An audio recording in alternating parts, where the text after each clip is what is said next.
So now that we've set up our materials for the high poly, we're going to prepare this mesh for baking.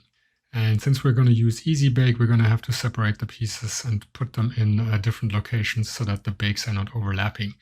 If you don't want to have to do that, there's plugins like Bake Wrangler that allow you to do that. But since they cost money and I didn't want to introduce another plugin that you guys have to buy, we're just going to manually move the pieces apart. It's a little bit tedious, but it doesn't take too much time. So first step is to just turn on all of our objects again, hide the point light, and then we're just going to select everything and apply all transformations. And then we can go to Material Preview. We don't really need to look at high and low poly right now. And then what we're going to do is we're just going to move pieces apart. So let's just select everything here. And then what we're going to do is we're just going to go to the move mode and move this over. And you can just do G5. Actually, let's do GY5. So now this is moved 5 units over. And maybe this is actually a little too much, but I'm not overly worried. I just want to make sure everything is kind of like separated from one another. So this as well, these are all pieces that we need to move in one go. So let's just do GY2. Actually, what does 1 look like? 1 looks good as well. Well, let's do GY2. Do the same here, GY2. And we're selecting low poly and high poly so that we don't need to go back and forth on this stuff. GY.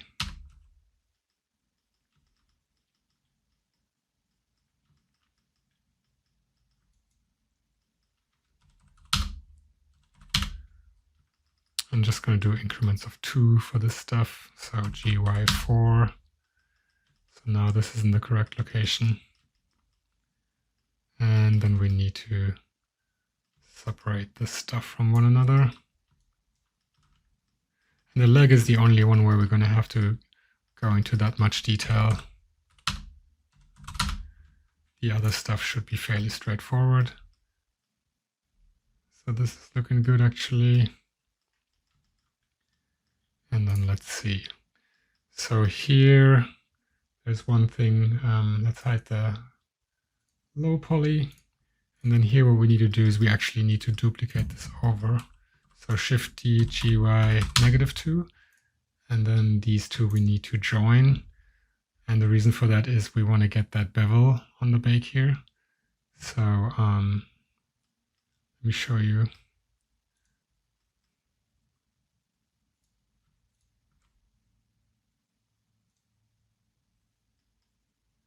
So I'm going to Control J to join. And then now I'm getting a bevel here, and that's going to show up in the bake, which is pretty important. And then the same goes for this stuff over here. We want that bevel to show up here too. So let's do Material Preview, select this, Shift D. Actually, let's do Shift D, GY2, sorry. Shift D, separate by selection, GY, center pivot. Actually, we don't need to, we can just do Y2,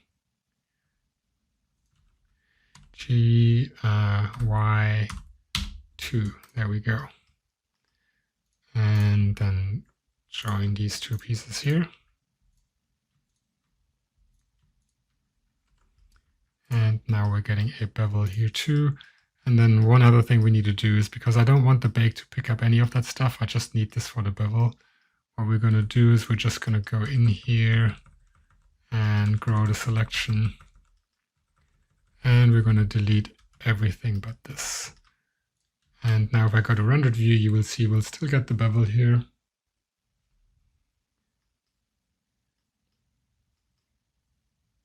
So there's still a bevel. We need to do metal small on this guy. So yeah, there we go. We're getting this nice transition, which is all that I was looking for. Okay, and then let's show the low poly of the leg. GY2. There we go. This is nicely separated now. And I think that should do it. Maybe this guy, we want to do GY2 as well. And one more time. And now this is its own separate element and the stuff won't overlap, which is great. Okay, cool. And let's just do the core, I guess. So let's hide everything but the core. Select these pieces, let's hide the point light as well.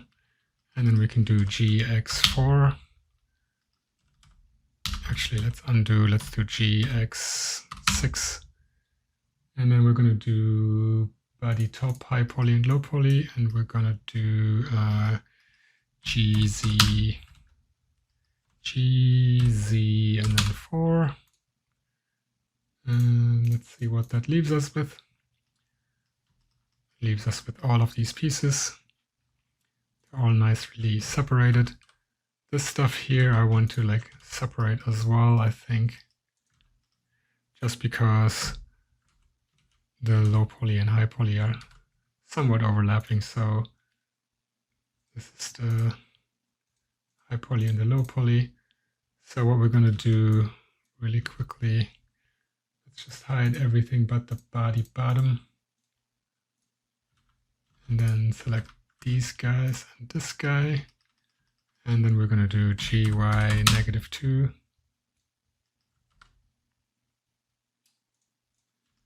And we should probably do that for up here as well.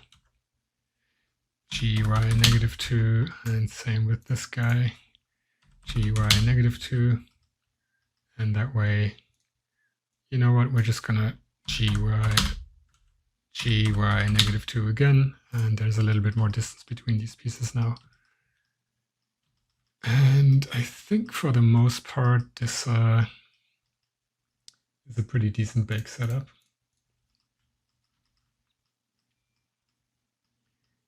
Get everything that we want.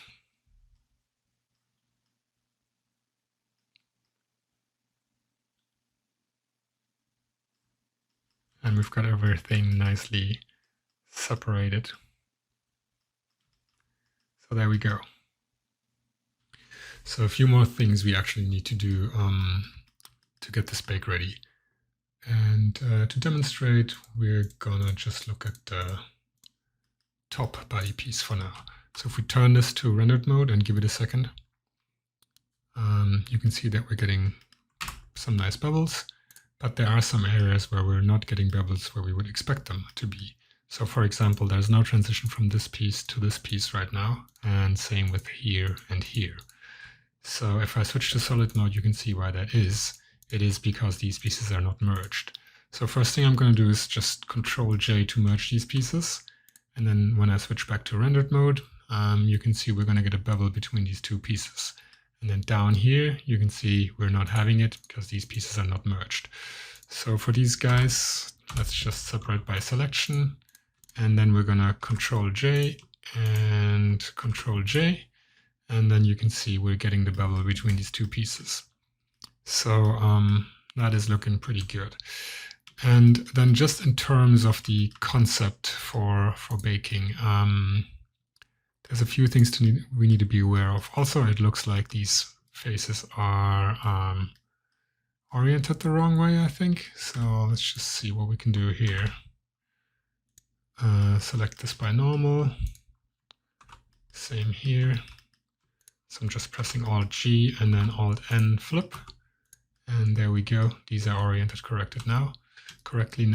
And let's turn off face orientation, and now we're getting a bevel around this, which is nice. So what I was about to say is a few concepts that are important for baking. And those are that the less individual pieces that you have, the quicker your bake is going to be. So for this area up here, this piece here is going to be really bad for our baking and for the duration of our bake, because it's so many individual pieces. So ideally, we want to keep the amount of individual pieces to the smallest amount possible while still preserving the bevel.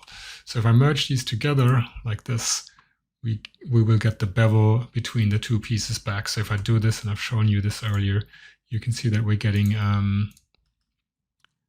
a bevel between these two pieces, which is not what I want. Let's actually select a few more of them to make it more clear. So here you go. Here you can see we're now losing the bevel between the pieces, and I want it to look like this. So what we're going to do is we're going to separate these again, separate by loose parts, and then we're going to do a pass where we're just combining these pieces in a way where they don't overlap and don't create a bevel. So we're going to go row by row and just do Control J to combine these, and then we can hide. And then we don't want to do pieces that are like next to one another. So I don't want anything where this will be merged with this, but this with this is okay. So we're always going to leave one piece in between and then hide. And then we're just going to go through and do a pass on all of these pieces. And unfortunately, this is a bit of a tedious task. And if I didn't need the bevel between the pieces, I could just not do that. But since I want it, I really don't have another choice than doing it like this. So I'm just going to spend a bit of time joining these pieces. And this is one of the downsides of this workflow, where the baking of the bevel shader is actually pretty slow when you have a lot of pieces. So you want to reduce the amount of individual pieces in your high poly, otherwise the bake's going to take a long time. And just keep that in mind when building your mesh. Like sometimes it's even beneficial to introduce actual bevels in the high poly if you don't have the resources to let the bake run for a while. But in most cases, the benefit you're going to get from having to not model bevels far outweighs the extra baking time that you are going to have to invest. So all I'm doing here is, again, merging these pieces in a way that stuff doesn't overlap. And once we're done, this should immediately reduce the amount of pieces.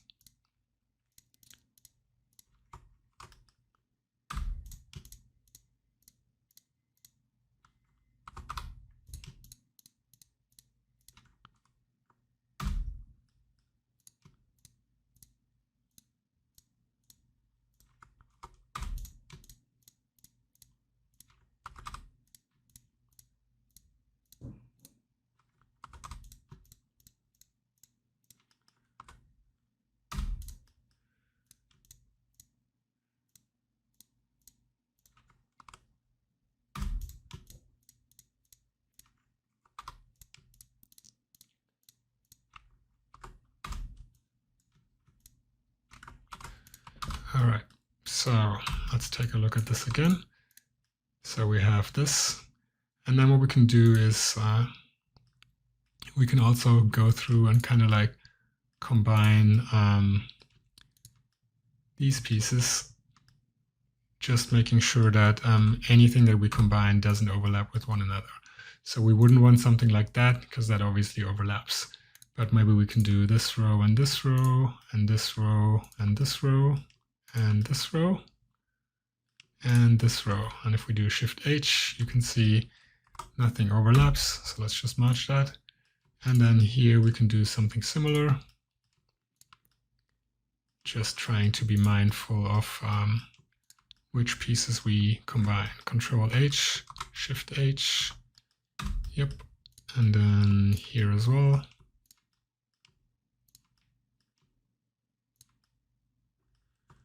Control J, H,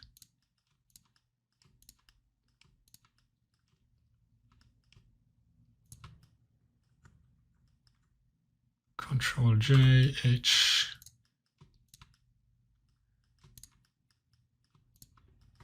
Control J, H. Okay, cool. So this was a little tedious. Let's check it out in the rendered view, see what we're getting.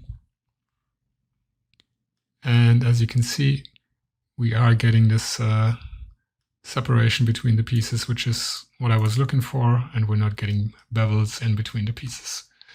So moving forward, we're just going to clean out the rest of this, clean up the rest of this piece and try to reduce the amount of individual pieces. And then we're going to do a pass of that on each of the pieces that we have.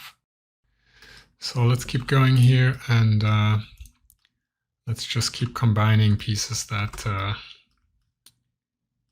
we don't need to be separated. So we can just combine these ones. And then every time you do, depending on the setup, you can see sometimes the shading is going to change. And this obviously isn't ideal. So what I'm going to do here is just manually do a boundary in active, and then we're just going to do mark sharp. And then same here, mark sharp, just to preserve the shading on this.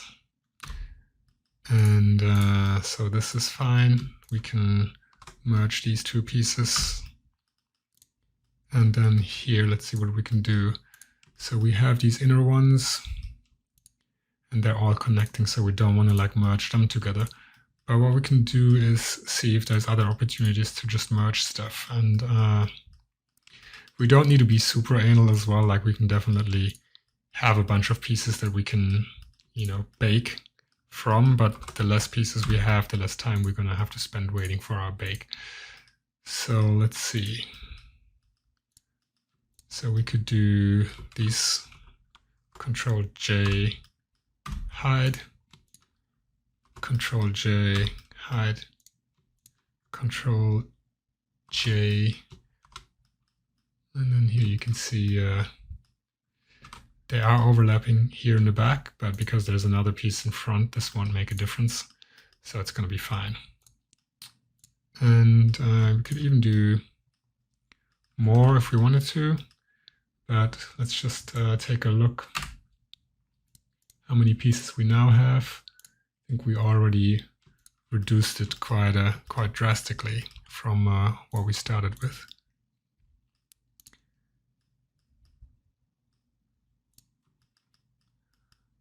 And I'm tempted to do more, but I think for now I'm just going to leave it at that for the high poly piece here. And then let's look at the bottom and see what opportunities we have here. So first of all, let's see how many pieces we have. And it is quite a few, but I think there's opportunities to just combine stuff. So these ones, for example, is the first thing we can combine. So let's hide them. And then since we have 4 here, we can combine these, and we can combine these. And let's actually take a look. It looks like here, are the normals correct? No, it doesn't. They're not. So we're going to do Alt J and then Alt N flip. Same here, Alt G, Alt N flip. And same here, Alt G, Alt N flip. We could probably just do a recalculate normals on the whole piece and it would figure it out correctly. But I just did it in a different way, and that's fine too. So let's take a look. These ones we can combine, Control J, H. These ones we can combine, Control J. This is fine. Let's see, maybe this one in the center with this one here. And here you can see that one is not oriented correctly. So flip, just make sure backface culling is turned on. If you have it off, you won't see the actual orientation.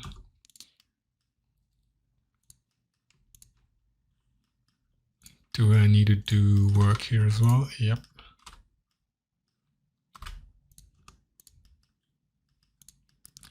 Can actually delete this face that's facing towards the ground, and then we can just Control J on these pieces, and then these side pieces here can all become one part. This stuff already is one part. This is one part too. These are a part. And then maybe, let's see, maybe these, Control J.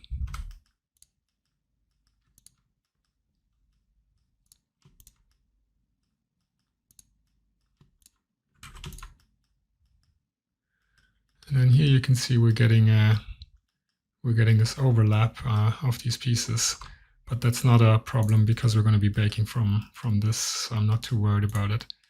I was going to find a way to reduce it even more by just maybe taking this piece and this piece, Control J, and then now we've already reduced it to like a smaller amount of pieces.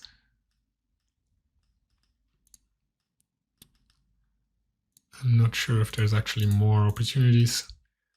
There might be, but might not be worth the time at this point to figure out even more. Let's take a look at these.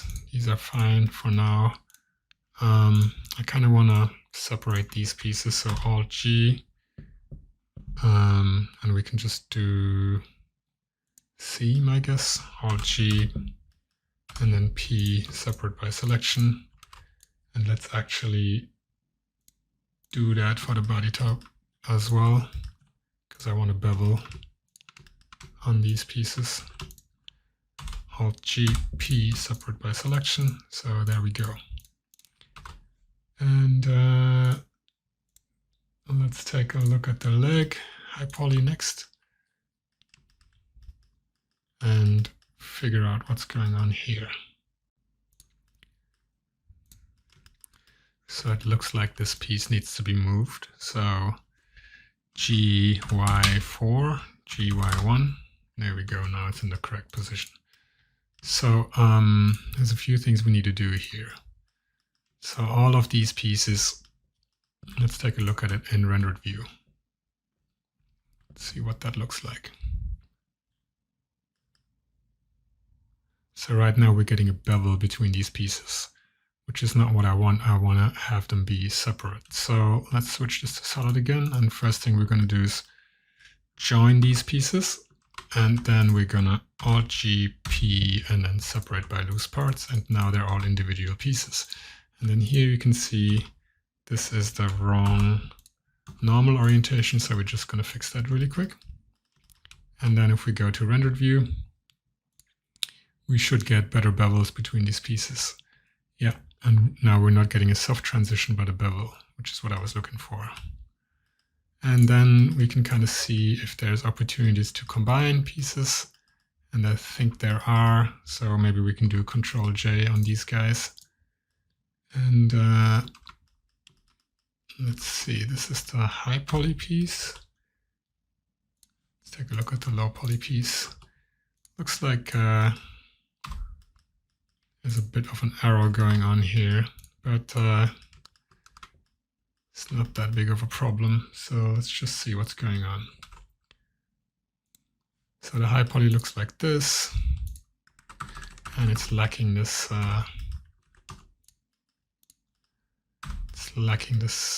This piece here. So I might have accidentally actually deleted it in the process. And low poly looks fine. So what I'm going to do is I'm just going to quickly fix this issue here. So let's separate this by selection. Hide this, and then maybe we can just do Shift D, and then we're just gonna recreate the outline of this piece and do a quick Boolean.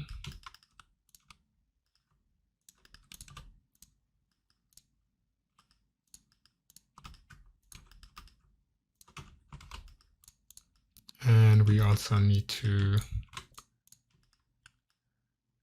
mirror this over, I guess. So Alt X, add modifier, apply modifiers, and then let's also move this down and then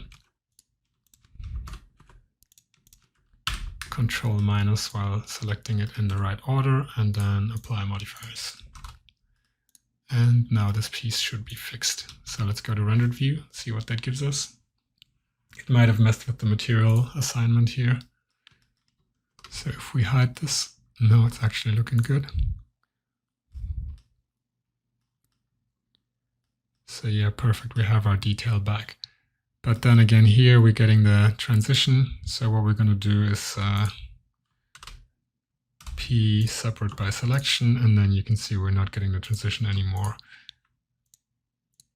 And also we actually need to do by loose parts to separate them all. And now the transition is gone, and we can just join these guys, and then join left and right, hide, and we can just join these guys. And to reduce the amount of pieces, we're going to do the same with this, join, and join. And then here, these two.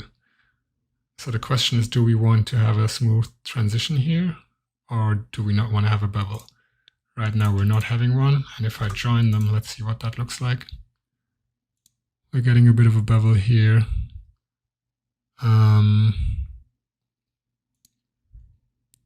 Yeah, maybe leave it with the bevel. Not, I think that looks fine.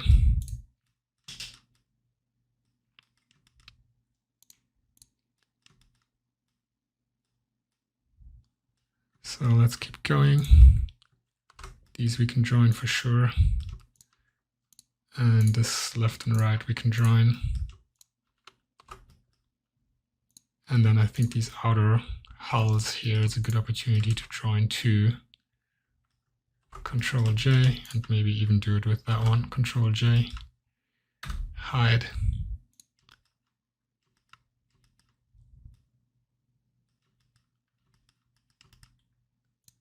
And then here we can do Control J, and this we can combine as well. This we can combine too. Again, just trying to reduce the number of individual pieces.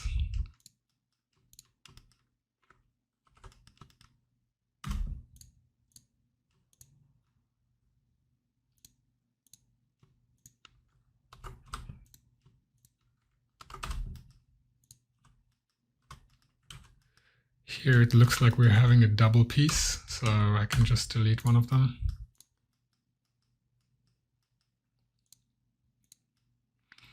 And then here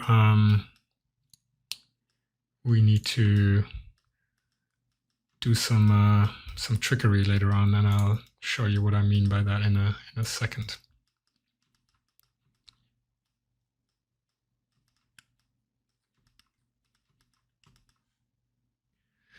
So let's take a look at this piece in detail. And the dilemma that we have is, if I switch to rendered mode, I want to have a bevel from this piece to this piece and from this piece to this piece. So if I just combine these two, you can see we will get a bevel from here to here. And let me actually just add a light. So Shift A, light point, and just move that here. And now you can see a little bit better what's going on. But I also want to bevel from here to here, so here. So if I select these pieces and join them, you can see we're losing the bevel between these two, and we're gaining the bevel down here. So that's not what I want. Fortunately, there's an easy solution, which is we're just going to duplicate this round piece a couple of times and merge it with each piece individually, and then we have this round piece just overlaying, which is not going to be a problem because it's in the exact same spot and it won't cause any problems with the bake. So first thing we need to do is separate by selection again and separate out this piece. And then what I'm going to do is I'm just going to Shift D, duplicate this. And now you can see we have a duplicate. And I'm going to make two copies actually. So I have 3 of these pieces in total. So we now have 3 of them in the same spot, as you can see. So let me just undo that. And then what we're going to do is I'm going to merge one with the outer layer, Control J, hide. I'm going to merge one with the inner layer, Control J, hide. And then the reason why we have a third copy is because of this outer mesh here, because I want a transition from here to here as well. So let me just find the individual piece, and then we're going to do Control J to join. And now we're going to get a nice bevel in all of these areas. And then if I bring back everything, you can see we have bevel here, and bevel here. And that's exactly what I wanted. And even though there's 3 of these balls overlaying in the same spot, this is not going to be a problem in the bake. So that's kind of like how you can deal with issues like that. So let's see if there's other opportunities to combine stuff. Maybe take a little bit of a closer look on this piece next. So let's see what opportunities we have here to combine stuff. We can start by doing these pieces, and maybe even all of this, and even that.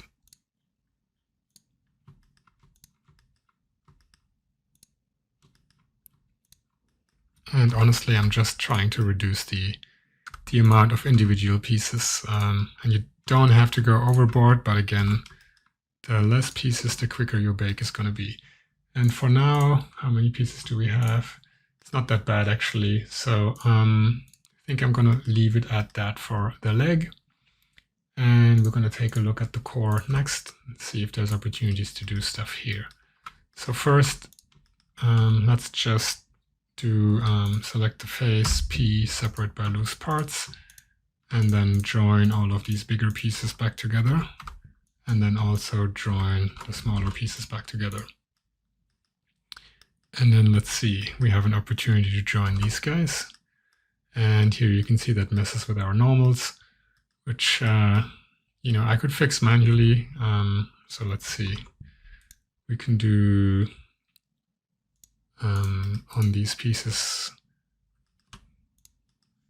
Let's take a look at the auto smooth, and that already fixed it with that angle. And maybe we can join these pieces, join this stuff, and then here we have our biggest culprit, the one that's going to cause the most individual pieces.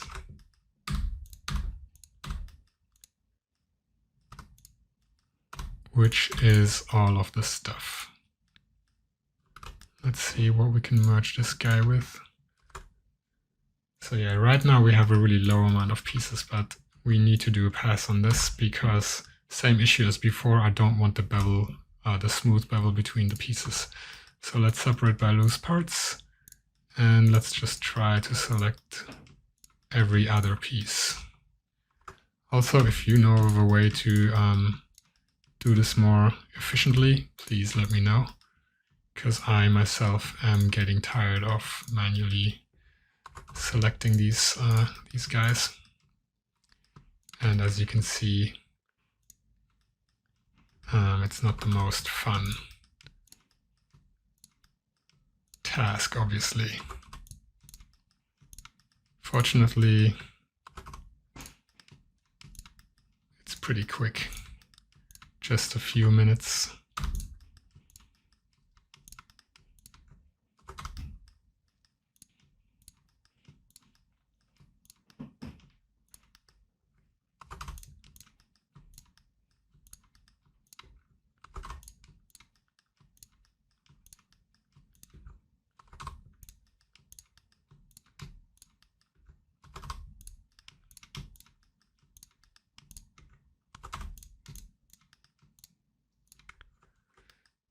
There we go, and then these guys can all go in one piece.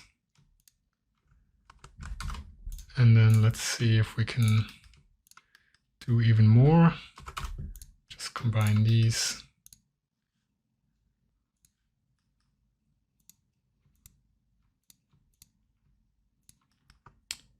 and these maybe, and these.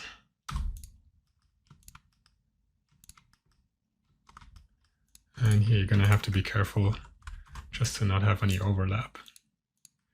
But I think that's fine.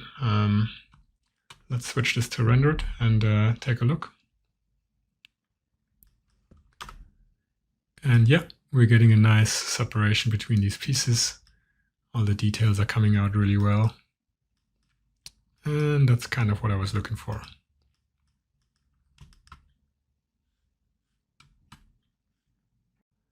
So I'm now going to do a pass and clean up the scene. And it's going to be destructive because I'm going to delete a bunch of objects in there that we're not going to get back. So if you want to save a backup of the scene in its current state, it's probably a good idea to do that right now and save it out somewhere on your hard drive so that you can go back to it if you want to make any bigger changes.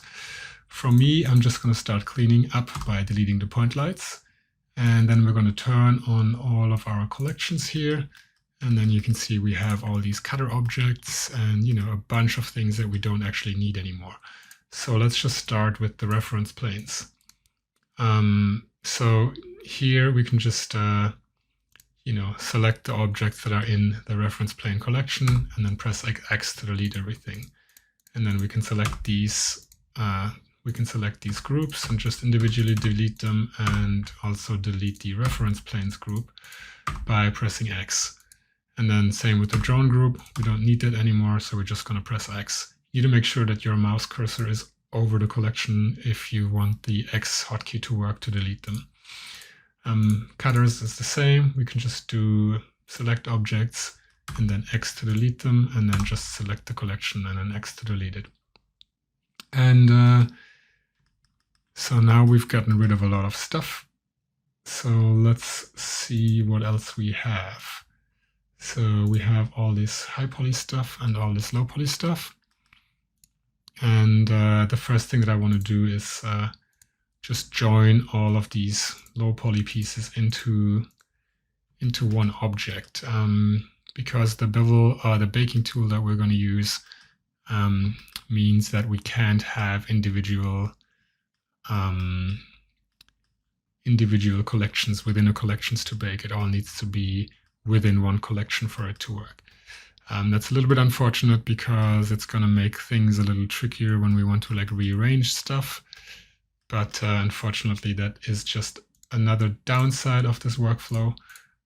So what we're going to do is just select everything and then join it at the center here. So we now only have one object. So let's take a look where our object is. First of all, we can also go and delete the vertex colors on it, and we can delete the vertex groups if there's any on there for you. And then we can also just call this low poly and then just make a new collection, call the collection low poly. And we are going to add the low poly object to the collection. So let's just actually see where it put it. So it's in the body bottom LP group, so in here. So we're just going to move it to the low poly group. Call this low poly or low poly geo. And then you can see our normals are all messed up, but that's fine. We're going to fix that in a second. And we're going to have to do the same for the high poly geo. If you want to, one thing we can do is we can rename our high poly objects. So we could rename those leg_high poly and then just number them 0, 1 to however many pieces that they are. It's really up to you if you want to do it or not. I don't think it's necessary. So what I'm going to do is first we're going to delete the low poly groups. So select them, press X to delete them. And then we're going to work on the high poly groups. So if you wanted to rename them, let's actually turn on the visibility on these and then do our pass. So if we wanted to rename stuff, we can just select objects, Control F3 for me, and then look for battery name. And then data type objects. And then we're not going to do find replace. We're just going to do core HP.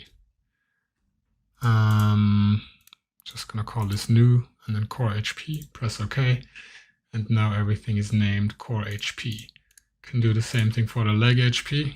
Battery name, new. We're going to call that leg HP. OK. And then we can do the same for the body bottom. Going to call that body bottom. And you can see we're not getting a numbering on the first piece, but it doesn't really matter for this stuff, or for our object. Body top. Sometimes it's important because they're like name sensitive for baking, but for this one it's not. So last thing we're going to do is make a new collection. Call this high poly. And then we're just going to move all the high poly objects in there.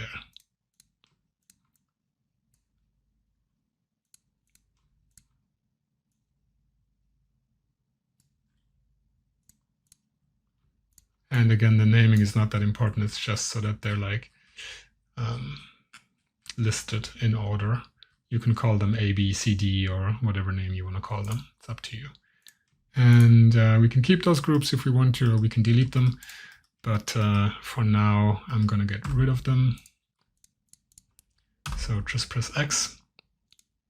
And here's our low poly group. And then here's our high poly group. So if we do select objects, Shift H, all of our high poly stuff is in there. So perfect. Now we have our two collections, and we just need to prepare the low poly for baking. So let's get started with the low poly. You can see the normals are all messed up. So first we're going to turn off auto smooth, and we're going to select the whole object and set it to shade smooth. Then we're going to go into face mode, select all of the faces, and we're going to switch this to the UV editor over here. And then even over here, we can select all of the faces by pressing A. And then we're going to use text tools, and we're going to go to UV layout, I think, and then click on UV smoothing. And then once we do that, you can see that it's setting up our smoothing groups based on our UV islands. So everything is smoothed as good as possible. And you can already see we're getting a few errors here and there on the low poly, which is because we haven't really properly set up our edges in some of these areas yet. So I'm just gonna go in and do some cleanup here. And this is just to manually distribute some edges to get a better shading in these areas.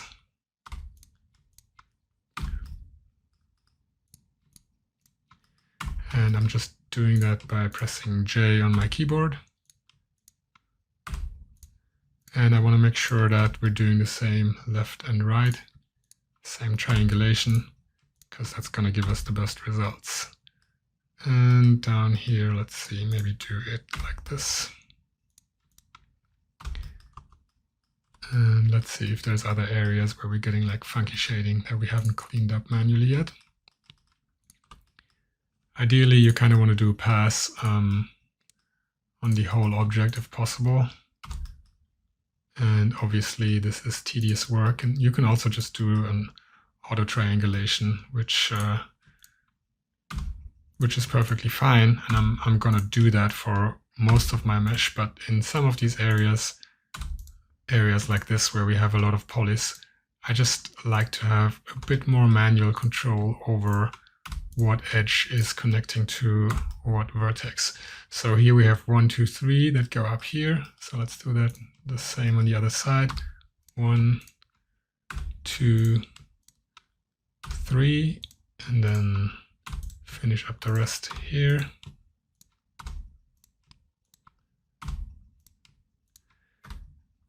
And you can see it's sometimes that can give you pretty big changes in the shading of the model.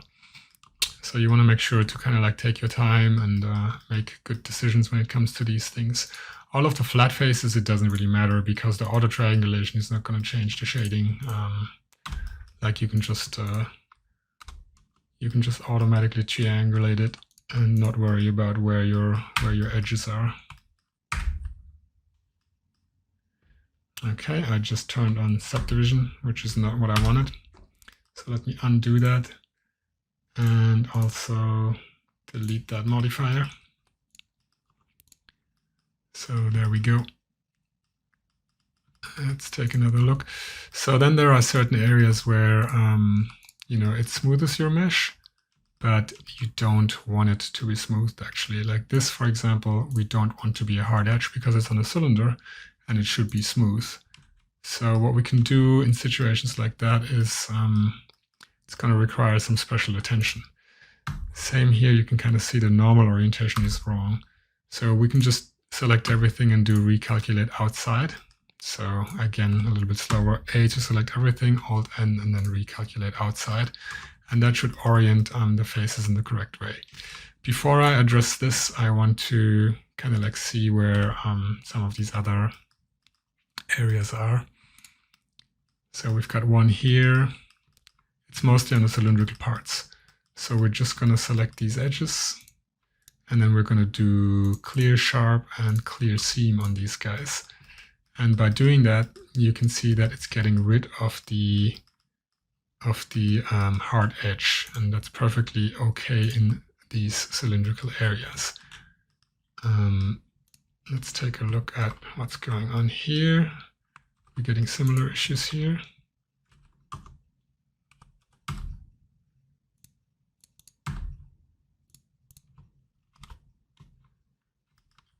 Doesn't look like it, which I guess it's good.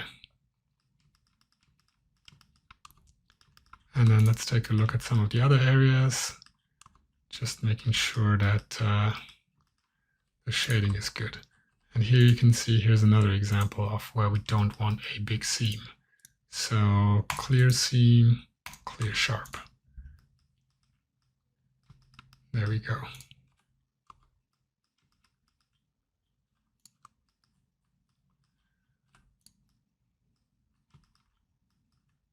And then here as well on this guy, clear seam, clear sharp. And let's actually see.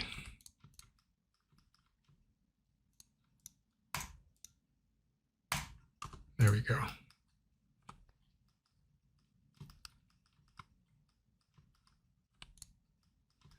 This we can leave because there's a natural panel line here, so it won't show up in the bake. So in the high poly, there's actually a cut here, so it's going to hide that seam really well. And then this stuff I'm not overly concerned about because it's so rare that you're actually going to see that seam. But since I'm looking at it right now, I might as well clear seam, clear sharp. And then there's some areas here where you would naturally expect a seam, but these pieces are actually detached, and by having them detached, it's already a hard edge and already a seam. So it's going to bake correctly.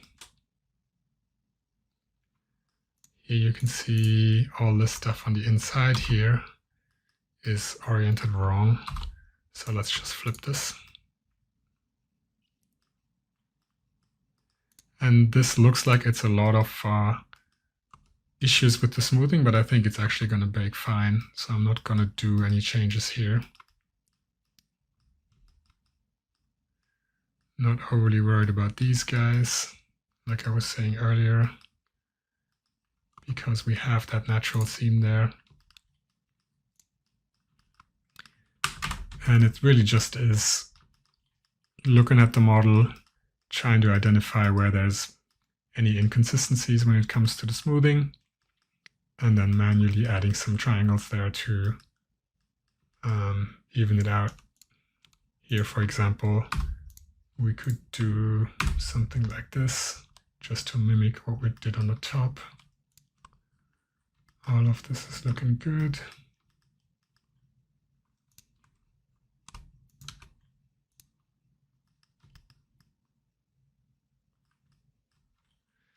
here as well. This doesn't really matter how it gets triangulated because it's flat, so whatever triangulation we have, it's not gonna cause any shading issues, so I'm not gonna worry about it. Really only concerned about areas where we do get like shading artifacts. And this here is not too bad. I think it's gonna be fine in the actual bake. And here you can see why we added this edge. If I move this up and down, you can see the smoothing change, which is nice.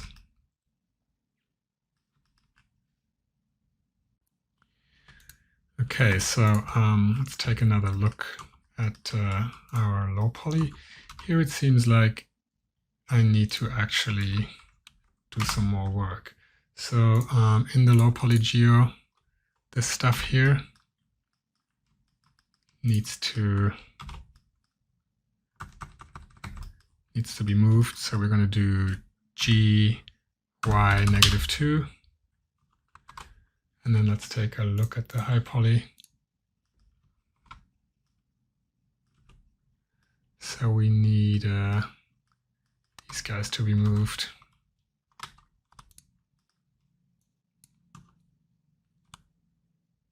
So I actually do need these elements as well.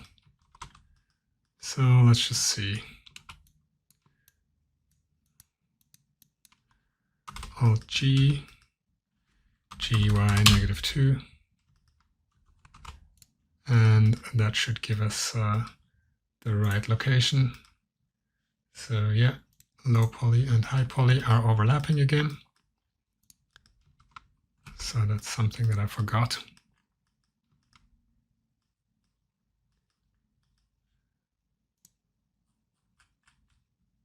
And yeah, for the most part, I think we are cleaned up. Another thing we can do is go into our shader editor and let's see. So we have all of these materials. So the reference plane material we actually don't need anymore. So we can go to Blender File, Materials, and delete the reference plane material because we deleted all the reference plane objects. And let's see.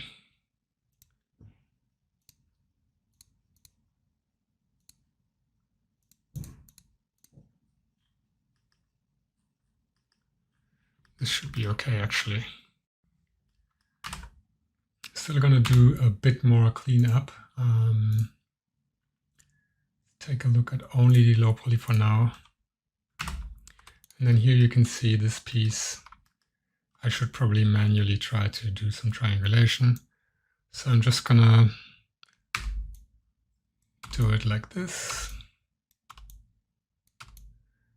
Go in the top view, isolate that face, and then just join these guys.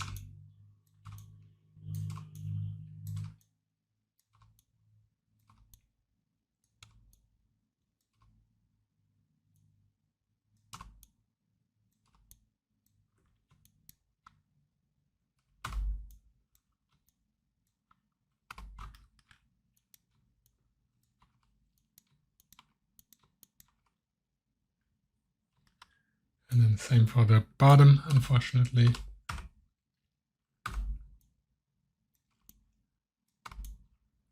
Again, more tedious work, but it's going to pay off in the long run to have a clean piece of low poly geometry with good triangulation, because your normal map will just come out better and we don't have to spend so much time fixing the bake if we mess up with these kind of things.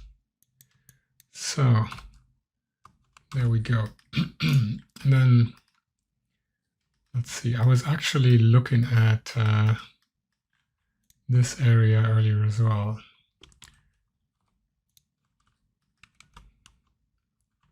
Let's bring everything back, and you can see that the orientation here is wrong. So flip this, and that's looking good.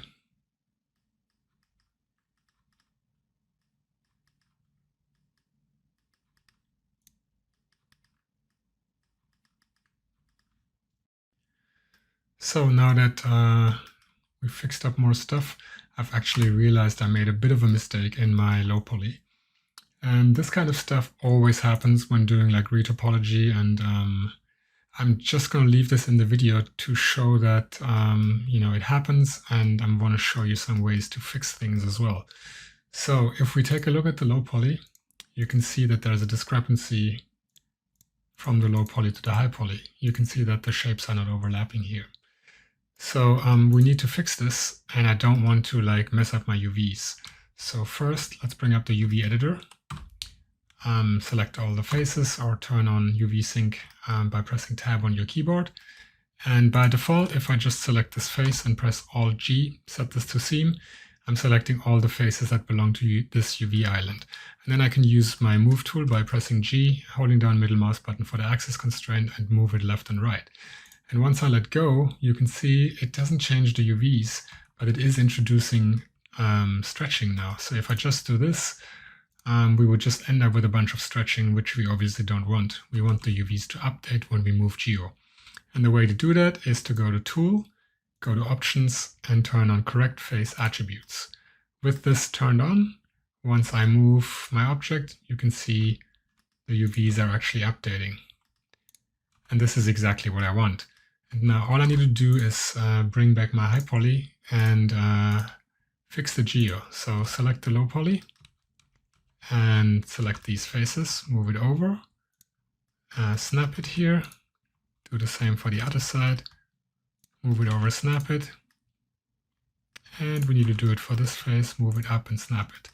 And on this one, you can see we are getting some errors when I do that. And that's because these overlapping vertices aren't merged yet. That's an easy fix.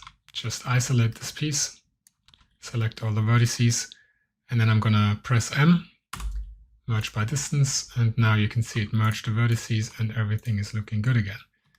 And then let's just double check that we didn't mess up any of our UVs. So turn on UV sync. Oops. And you can see this is all looking good. Not having any issues here. We're not having any overlapping UVs, so I'm pretty happy with how that turned out. Maybe we're just gonna move this up just a tad to center it out here. And there we go. This issue should be fixed. So we're almost ready to start the bake. Still a little bit more cleanup that I want to do specifically on these flat faces. So let's isolate that, look at it from the top. And as you can probably imagine, we're just going to do some edge treatment here, just manually connecting these edges.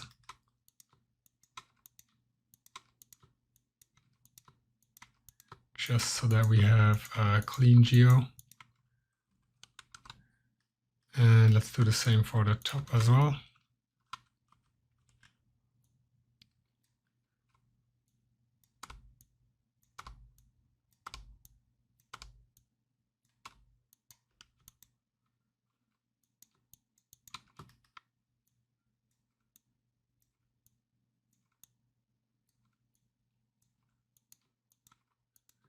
So there we go. Here we don't really need it, but just for consistency's sake, let's do this. It doesn't allow me to do it on both faces at the same time, which is kind of annoying. I guess we're gonna have to do it manually.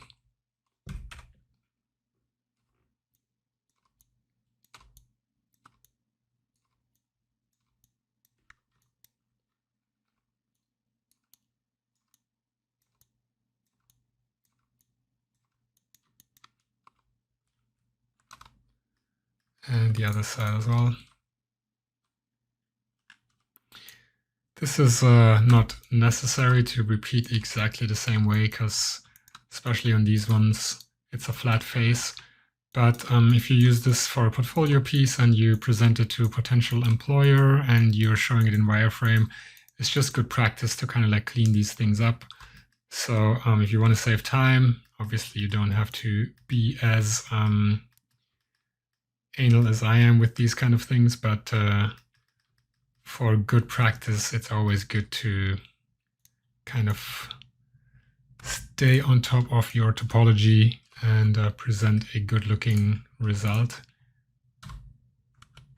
That way just leaves a better impression when somebody takes a look at the wireframe in detail, for example. So hopefully I haven't forgotten anything else, and we are now ready to take a look at the baking process. Now before we get into baking, I've noticed that there's another face down here that I haven't cleaned up properly yet. So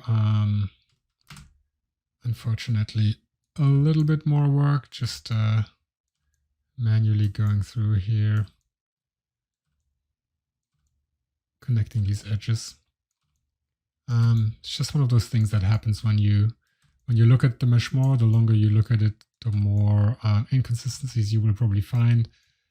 And there's probably also better ways of cleaning this up by maybe just using a symmetry in the center and then seeing if connecting up the edges gives you a better result. But since I already have the UVs and I don't really want to mess with those again, and this is also not taking me super long, it's probably going to be like a minute and a half or something, I might as well just go through and do it by hand.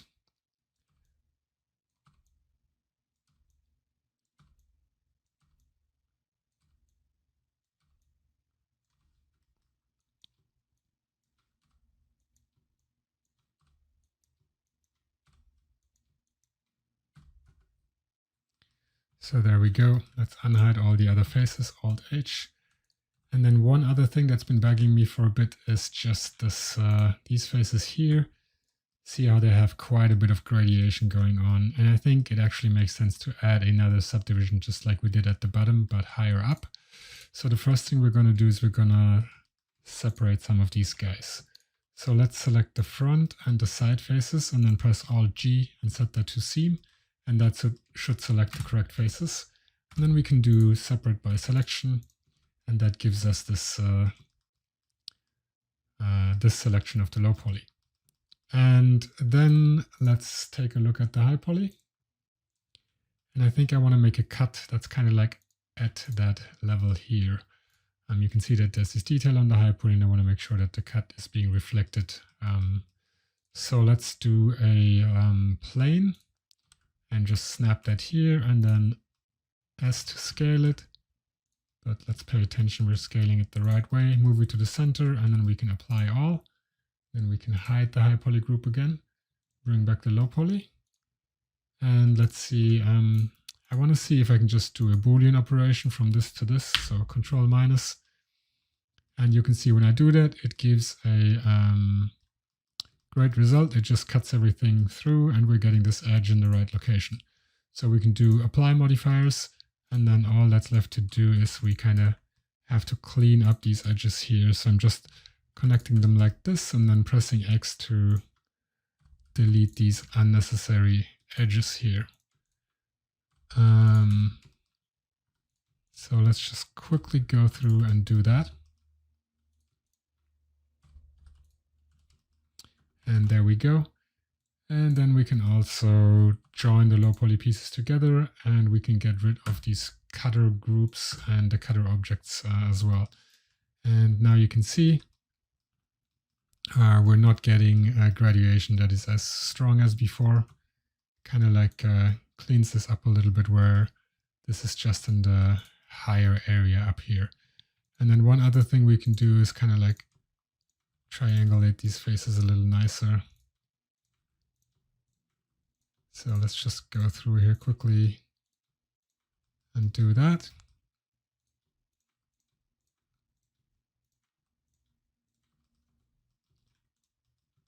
And then leave it at that for now.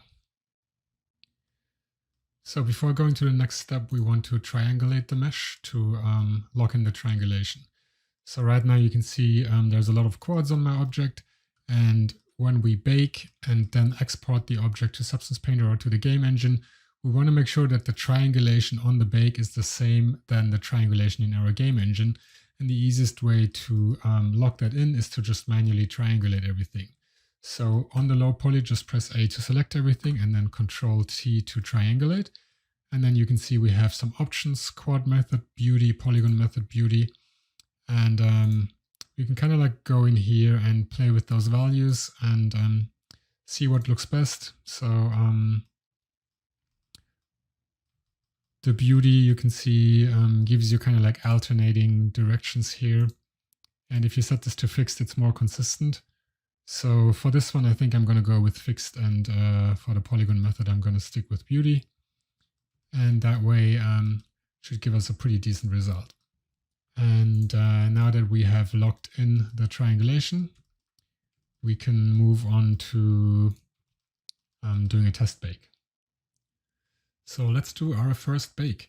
And we're just going to do a temporary bake to get a quick preview of the normal map so that we can spot any issues we might run into.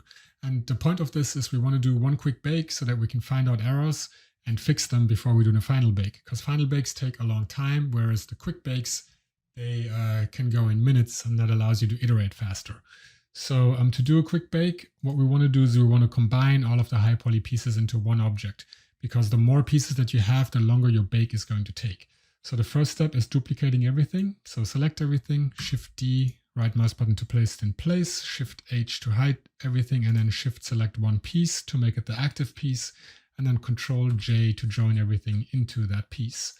And then we're just going to call that HP_temp, and left click and drag it into the scene collection out of the high poly collection. And then let's also rename our low poly to low poly and make that visible again. And then go back to our high poly. And then what we want to do is clean that up a little bit. So first of all, the high poly usually has a bunch of vertex groups we don't need. So let's delete all of these groups. And then also we need to set up the correct auto smooth value. Right now it's using 50, which is not what I want. Just gonna set this to 30. And this is not the perfect value, as you can see here, but for a temp bake, it's gonna be fine. Also make sure to right click and shade smooth. With that, we can take a look at the low poly. And then what we're also gonna do is we're gonna drag a new window in, but let's do it on the vertical axis actually. So drag it down. And then let's go to image editor and let's set this to shader editor. And then in the low poly, let's actually create a new material for the low poly. So Shift Q in the viewport, add new material, and then we're going to call that low poly normal test. Okay. And then you can see the material change to this one. And in order to bake, we need to create an image texture that we can bake the information into. So Shift A, search, type in image texture, left click to add that. And then we're going to click new to make a new one. And let's just use 496 by 496 as a resolution. Call it normal test. And we don't need an alpha channel on this, so press OK. And that is the setup for the baking. What we need to do next is we need to bake from the high poly to the low poly. So select the high poly first and then select the low poly second. Then we're going to go to our render properties. Make sure render engines is at cycles, feature set at supported, and device GPU compute. That means we're using the GPU to calculate our bake, which is usually faster than your GPU, unless you have a multi-core processor with a lot of cores. The sampling for the render is going to be the sampling the texture is going to use. So the higher this value, the longer it's going to take, and the nicer your texture is going to look. For a normal map, you don't usually need more values than 32. So let's just set this to 32 for now. And we don't need transparent. And then let's go to the bake options down here. Bake type, we want to set to normal because we want to bake a normal map. Here you can change the orientation of the Y channel if you want, but we're going to leave it at that for now. This is the padding value, which specifies the padding between the UV islands. So the higher the value, the more texture padding you're going to have. So make sure to set this to a big value like 128 pixels, especially if you bake a 496 by 496 texture. And then also we need to take a look at the selected to active options. This specifies that we're baking the information from the high poly to the low poly and not from the low poly to itself. So it's baking the information from the selected objects to the active objects. So the low poly always needs to be the active object, the high poly need to be the selected objects. So turn this on and then look in the options here. You can see high poly is selected, low poly is active by the colors here. And then in here you can specify your cage value, so your extrusion and your max ray distance values. The extrusion is the value it's going to look outwards, and the max ray distance is the value it's going to look inwards for geometry to bake down. For this mesh, we probably are going to start out with a small value. You can also specify a cage object, which is what we're going to do later, but for the test bake, we're going to use a we're just going to work with the values here. So to find the right value, we're going to duplicate the low poly, Shift D, right mouse button to paste in place, 1 to vertex mode, A to select everything, and then go to search and type in shrink fatten. And then if you move the mouse up and down, you can see you can make the mesh bigger or thinner. And then let's take a look at this area here where we can see the grenade. And here you can see when we change the values. Sorry about that. Let's try this again. When we change the values, we can see that it will either enclose the entire high poly object or not. And we want to make sure it encapsulates everything, but it's not too far out. So let's try maybe something like 0.04. And that seems to be a good value. That seems to be working well. So all of the high poly object is covered in this temporary object. So that means the value of 0.04 will work. So now that we know that value, we can delete the temporary high poly object and select the high poly first and then make the low poly the active object. So Control selected. And now all we need to do is type in the values here. So extrusion, we're going to do 0.04. And for the max ray distance, let's just triple that to around 0.15. And margin, I've already said, is going to be fine at 128. And then all you need to do is press bake, and that will calculate the normal map. So you can see down here is a texture bake progress bar, and depending on how fast your computer is, this will take a moment.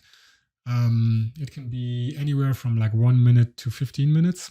Unfortunately, the cycles baking is pretty slow, which is why we want to do it with very few high poly object. But let's just give it some time to calculate. And if for you this is taking too long, you can also use a lower image resolution. So you can set the normal test resolution to maybe 248. And you can see now it started and it's going through and baking all that information. And once it is at 100%, the texture will be created and we can take a look at the normal map. So let's just wait till the bake is done. And then let's take a look at that normal map.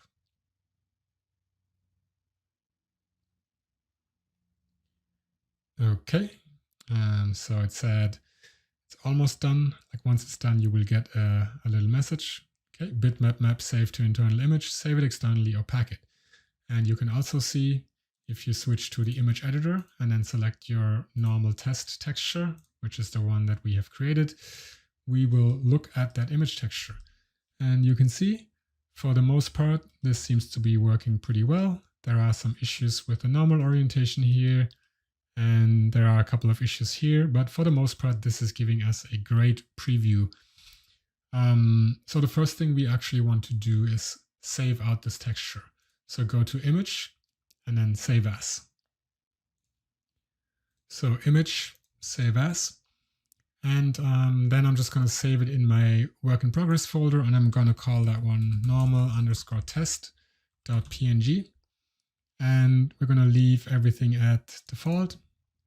And now you can see down here, this color space is accessible. And what we want to do is we want to connect this up so that we can preview the normal map in the viewport. So Shift A to search, and then we need to plug in a normal map node so that Blender knows this is normal map information that we're feeding it. Feed the color to color, and then feed the normal to normal in your shader. And make sure this is with the low poly selected. And then what we're going to do is we are going to change the render engine from cycles to EV. And then in the viewport, set this to rendered. And you can already see, we can see our normal map, but we can't see it really well. Let's actually go back to our render options and turn on transparent, because we don't want to see the background, the HDRI image. And then let's crank up the metallic value all the way to 1. And then you can see the normal map doesn't look right, and that's because we're using the wrong color space. Now, normal map information needs to be in the non-color space. So switch this to non-color. And now we're getting a better result, and we can take a look at our normal map information that we have just baked. So now that we have baked it, we can take this opportunity to really take a look at everything and figure out where we have potential errors.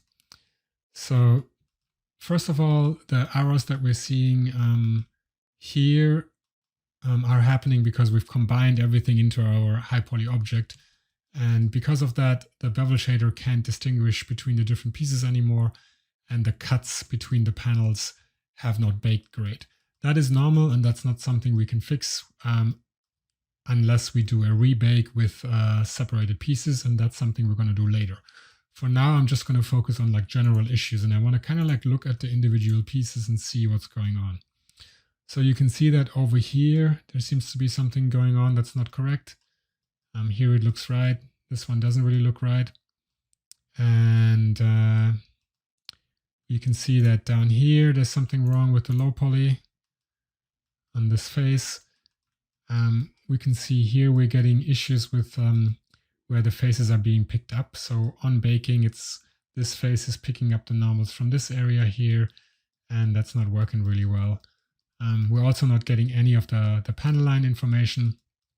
So just a bunch of stuff, like I was saying, that's causing issues right now.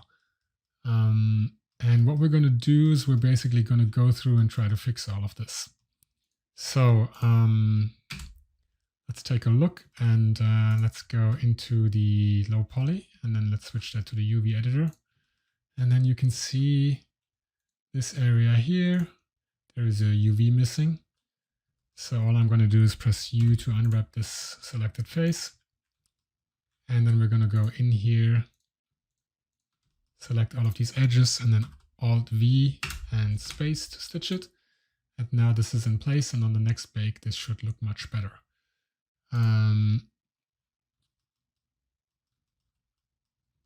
then let's take a look at some of these normal issues that we've been seeing.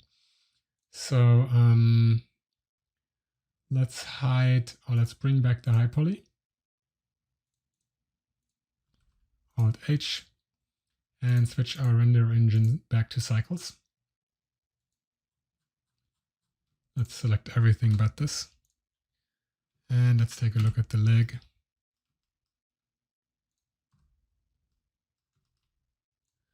So let's see.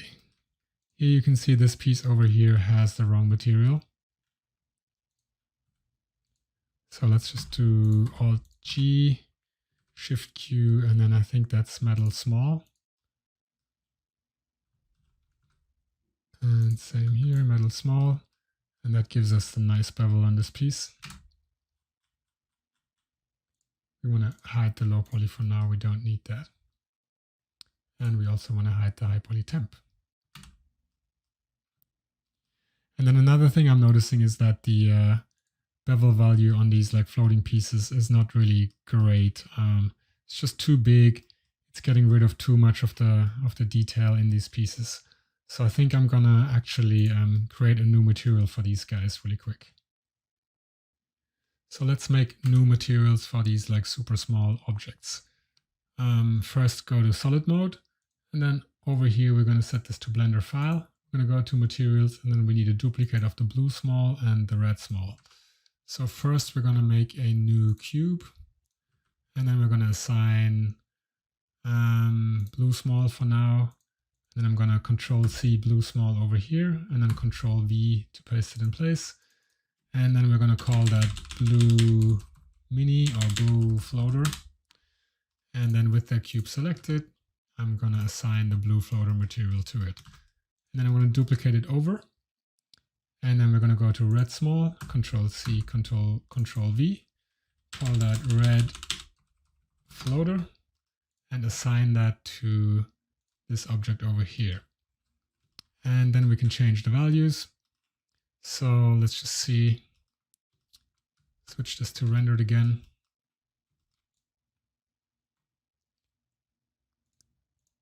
So you can see that the blue one actually has a different value than the red one. So maybe we're going to try 0.005.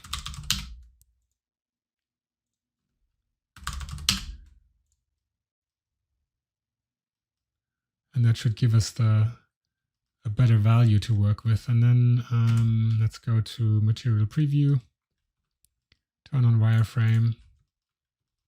And then I think what we can do is just go ahead and assign these materials. So Shift Q, red small, actually red mini.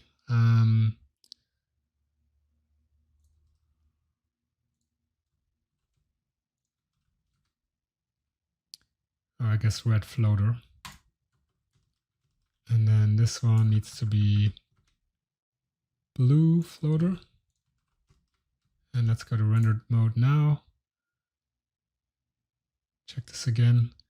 Yeah, and this is looking much better. Let's just bring in a light really quick.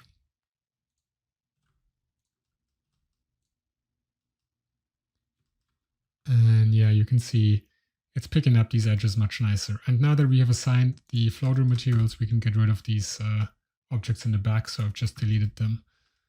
And then we just need to go through here and kind of like assign materials. So this needs to be blue floater. And I guess here we need a third one. What do we have here? Metal small. So what we're going to do is we're going to duplicate that. Control C, Control V. Call that metal floater. And then we're going to assign metal floater to this object. And then we're going to switch the radius to 0.005. And let's actually check if that was the correct value. Yep, 0.005. And then all that's left to do is kind of like go through the entire objects where we have floaters and assign the material to these floater objects. So just make sure to do a pass on the whole object and make sure you assign the right material to the right floater elements. But I think for the most part, that was already it.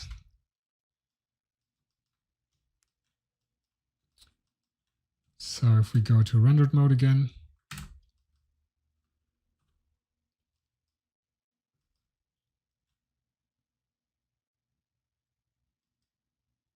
yeah, this stuff is looking better now, which I like. So let's take a look at some of the other issues we've been having. So let's take a look at just the low poly and set this back to Eevee. Set this to render. And I want to kind of see where we get overlaps. So on these pieces, you can see some of the normals from this side are being picked up from the other side or off the other side, which is not what I was hoping to get. So we need to probably work with a cage to fix that. And you can also see that we're getting the same issues up here where these faces are being picked up over here and vice versa. So this is all stuff that needs to be addressed. And yeah, we're also getting the same issues down here. So the first thing we need to do to fix that is go into the low poly and separate each polygon or each UV island so that we can work with the cage easier. So what we're going to do is go to solid view mode, and we're going to go to edge mode. We're going to select a border edge, and then we're going to do Shift G, and then select similar, and we're going to select C. And that basically selects all of our UV seams on the object. And then we're gonna right click and then we're gonna mark sharp. And now every UV seam is also a sharp edge. And what we can do next is we can just add a modifier. So go to the modifier tab and add a edge split modifier. Turn off edge angle and set it to sharp edges. And then we're going to do we're going to do add modifier, apply modifier. And what this did is every UV island is now its own separated object. And you might wonder why I've done that. And basically, I can now go in and do a shrink fatten. So if I do shrink fatten and move it, and you can see we can control the cage much easier because it's not connected anymore. And we can move these pieces in place so that we can mitigate some of these issues we've been having here.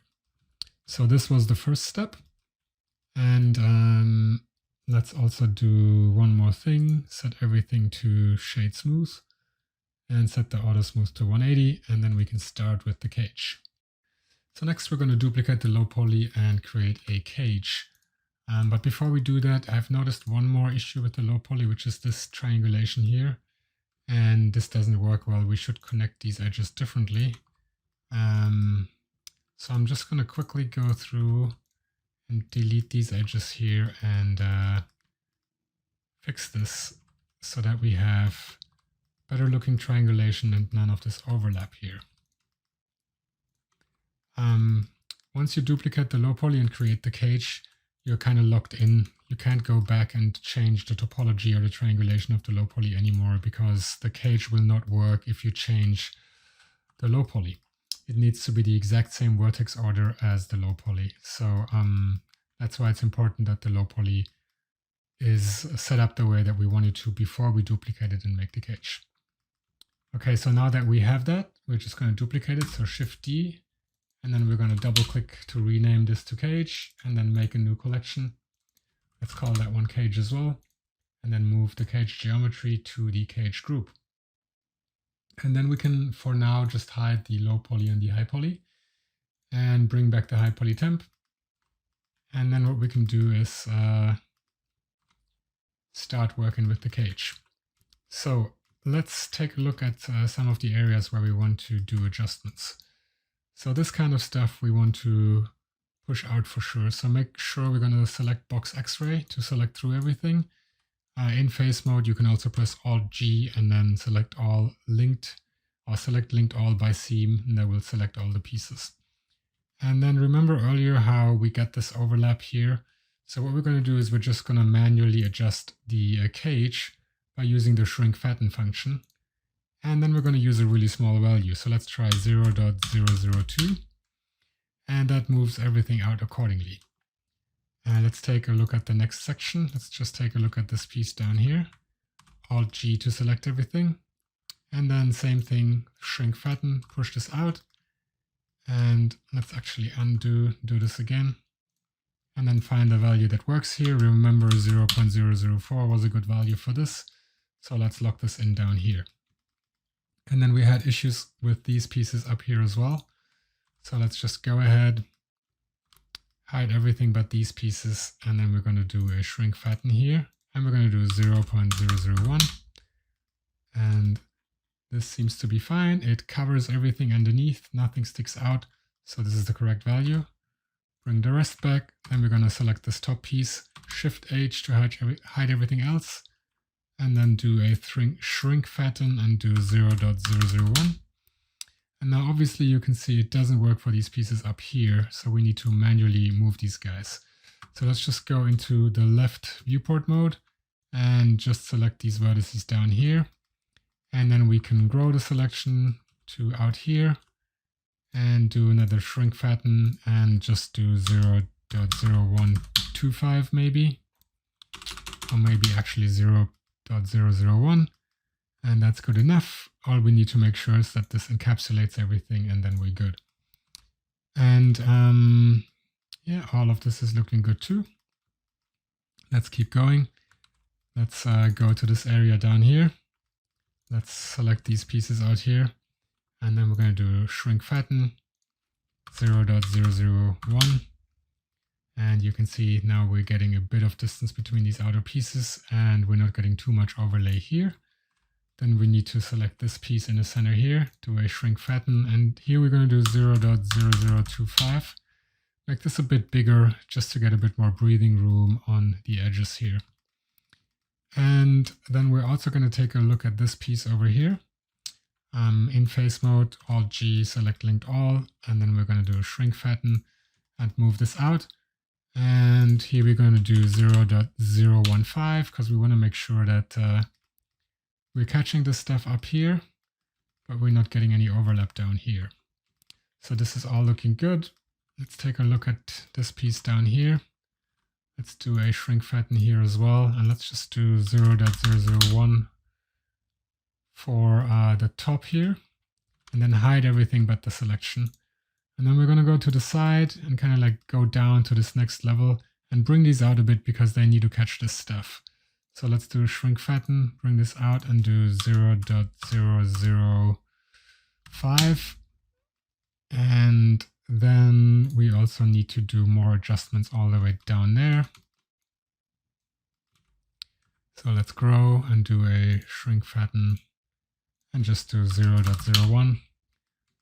And there we go. Now everything is encapsulated. And then we want to do the same thing for up here.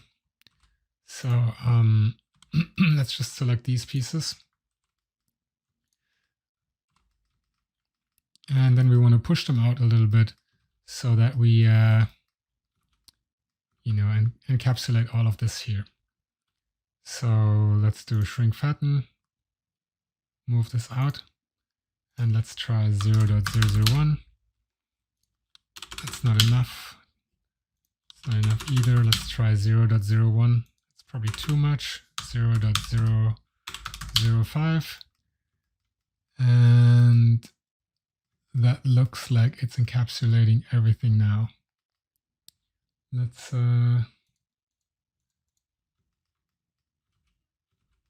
see what we got here. Maybe hide this lower piece of the cage. I just want to make sure that here on the corners I'm getting the correct result actually. And yeah, it looks like probably going to have to increase it even a little bit more. So let's do that. Shrink fatten. And let's try 0.001. And that's giving us a better result now. If you wanted to, you could like manually align these vertices like this. And that would essentially give you a perfect bake or a perfect result. But because we've kind of like have different polygon counts, that's going to be tricky. So I'm just going to eyeball it, and if we need to change anything afterwards, we still can. Okay, so these are the pieces where we needed to do the manual adjustments to. And what now is left is to just go through and push all of the other pieces out as well. So we need to select everything but the stuff we've just worked on. So let's bring these pieces back and select the ones that we've already moved. So we've moved these manually, so let's hide these. And then we've moved this stuff up here, as well as these pieces. So select all linked and then hide. And then we also did a bunch of stuff on these as well as these. So Alt G, select all linked, hide. And then let's take a look down here. We've modified this, this, and this. Hide. And we did modify this stuff over here. Alt G and then H to hide. And now the only pieces that are remaining are the ones that we haven't adjusted yet.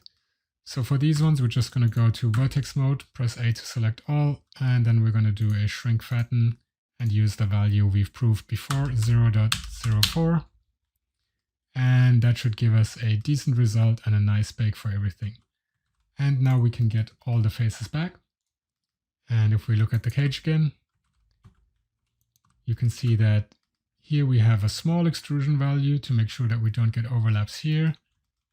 And then we have a small extrusion value on these faces here as well, trying to be mindful of overlaps here. And then on the other bigger pieces, we just have a bigger extrusion because we didn't need to take care of like overlapping pieces on the other pieces too much.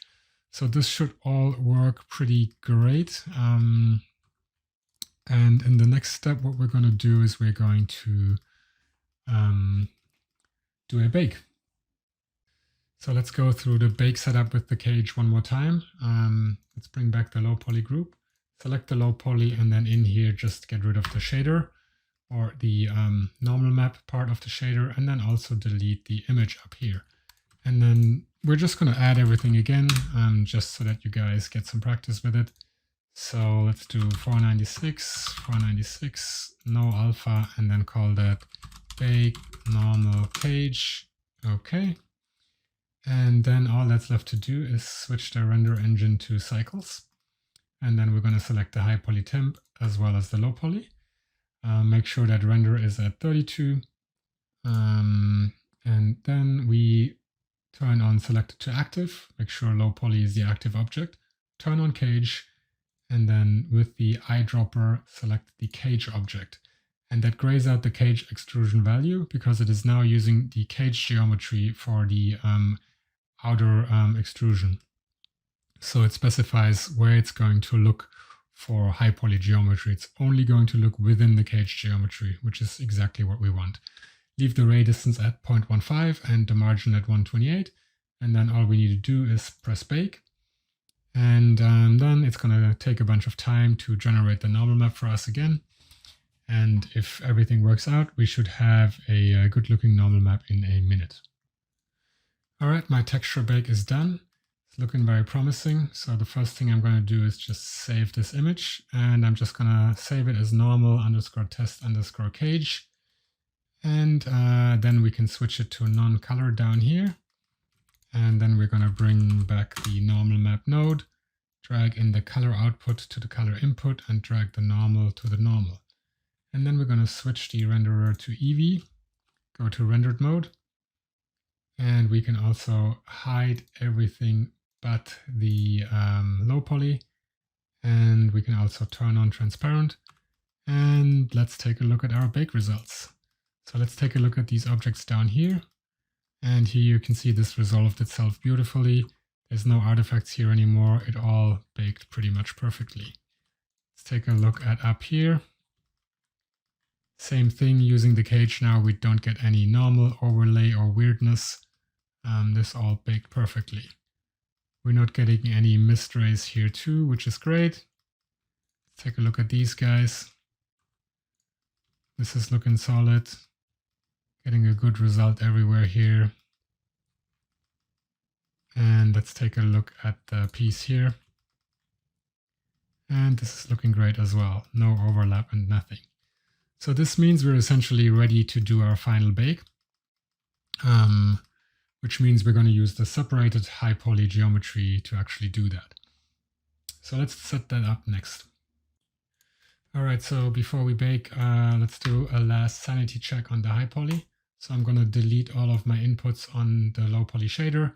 You can leave them there as well if you want, but you get some practice by resetting it up again every time we do it, which can be helpful if you haven't done it much before. So let's switch the render engine back to cycles, and then let's get rid of the high poly temp object and do one last sanity check on the high poly. So let's just look at the high poly and maybe go to material preview or solid mode and check out what's going on.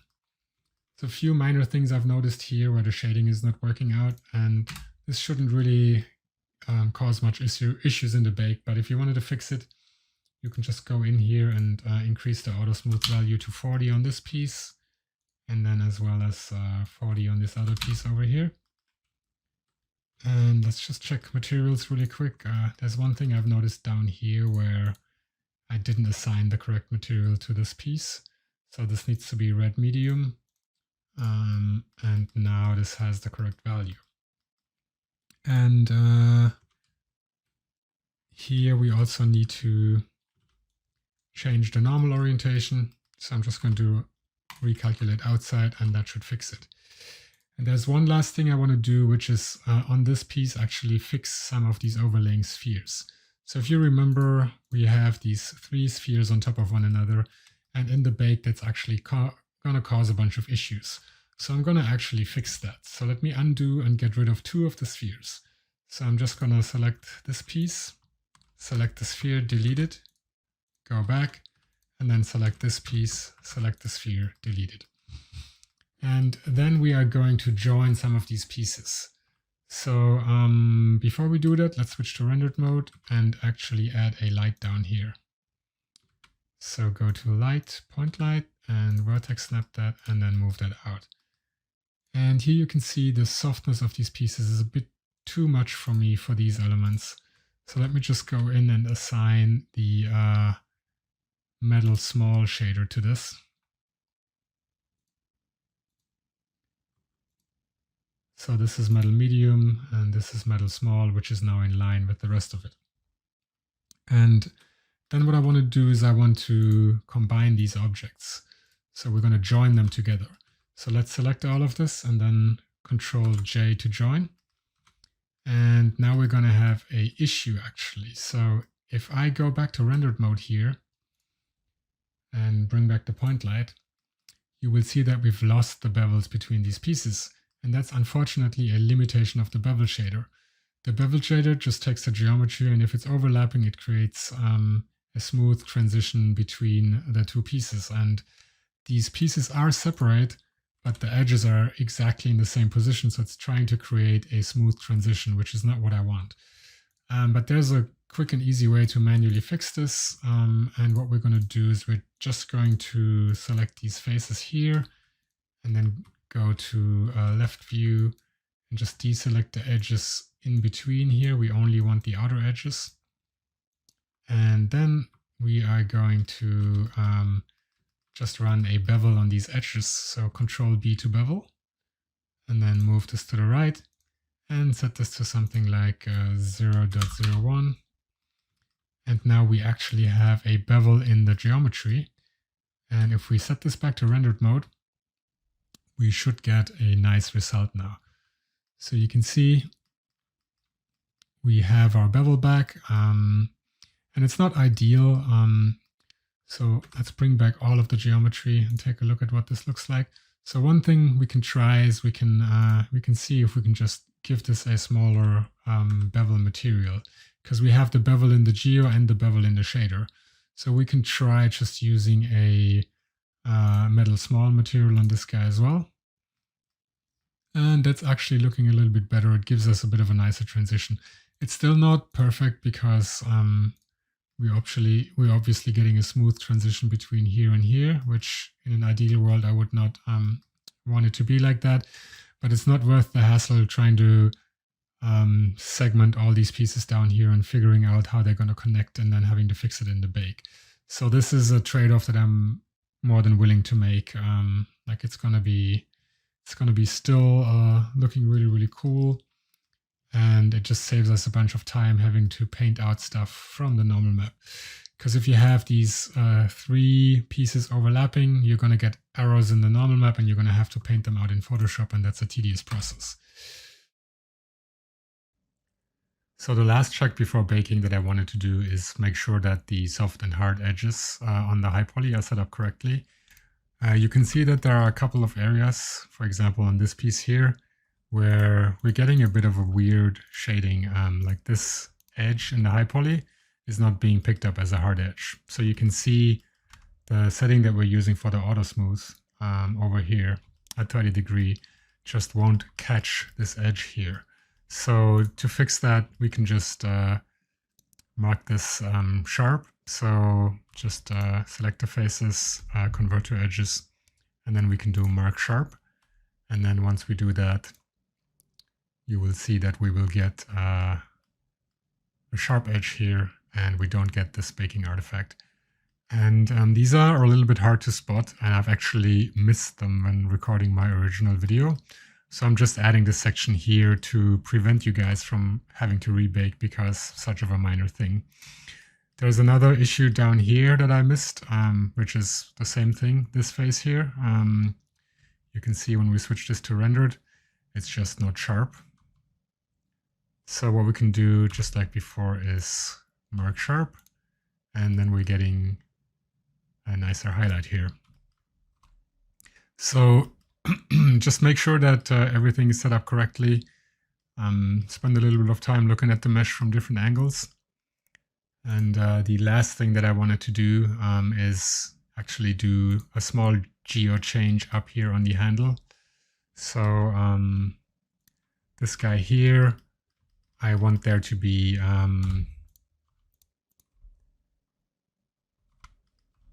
a bevel here between these pieces. So we're just gonna add these 3 edges here.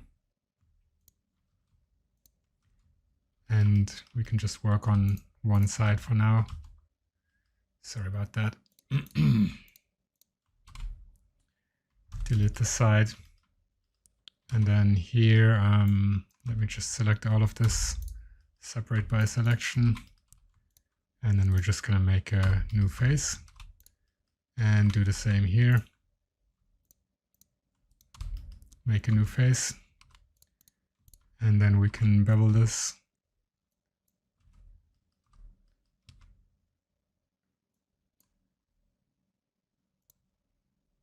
Just do smart loop here and then Control B to bevel.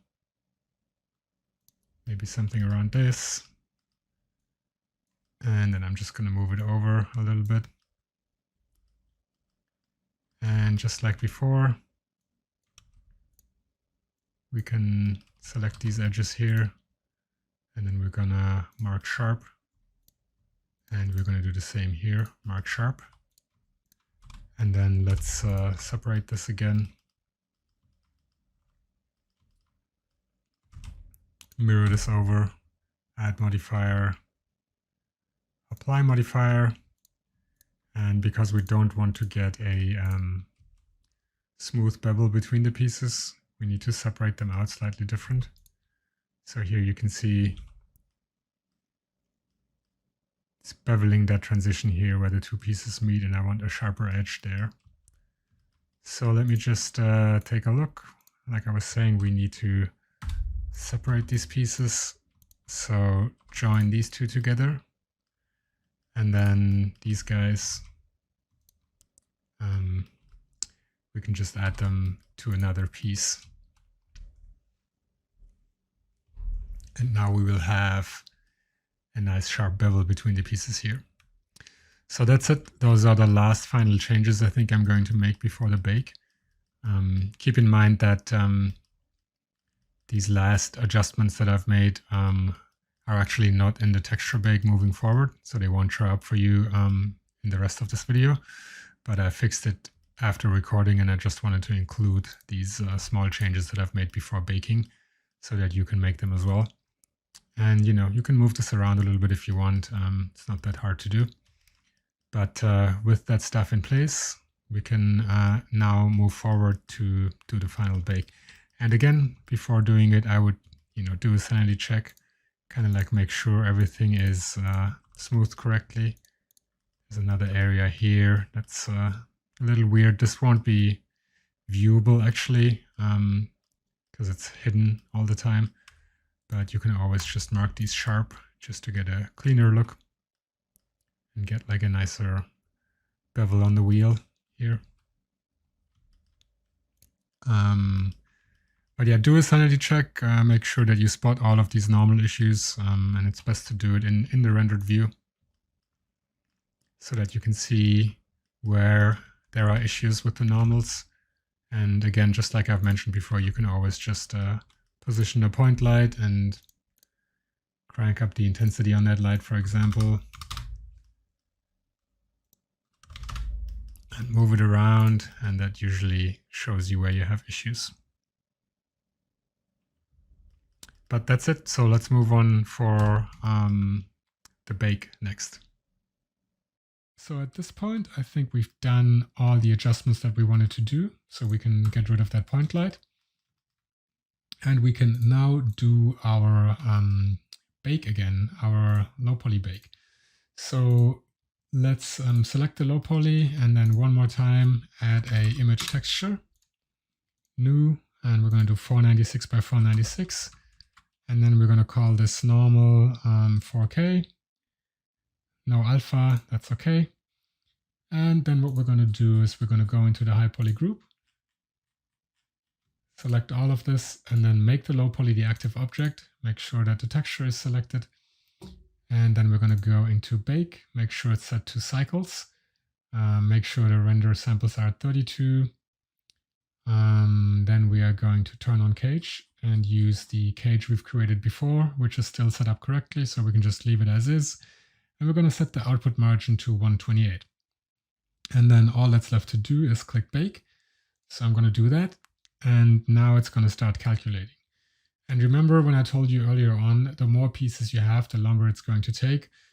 Well, unfortunately, we're at that point, and this bake is going to take a long time. So depending how fast your computer is, this can take anywhere between like 5 minutes or several hours. It just depends on how fast your computer is. So I would recommend to just let this run, let the texture bake, and then once everything is baked, we'll get back to it and take a look at the result. As I've mentioned previously, unfortunately, this is a downside of the workflow, and the cycles renderer is very slow. But it saves you a bunch of time having to manually model bevels and beveling high poly geometry. So I think it's worth the trade-off, having a bit longer time in the baking phase, but saving a bunch of time in the modeling phase and being more flexible when it comes to modeling high poly geometry. Anyway, I'm going to let this calculate, and once it's done, I'm going to get back to you. Okay, so here we are. We're done with the bake, and the first thing I'm doing is I'm going to save this texture. So go to Image, Save As. And then I'm going to save this as normal_4K. And I'm also going to save the scene itself. So just save it somewhere where you can go back to it. I'm going to call this bake 4K.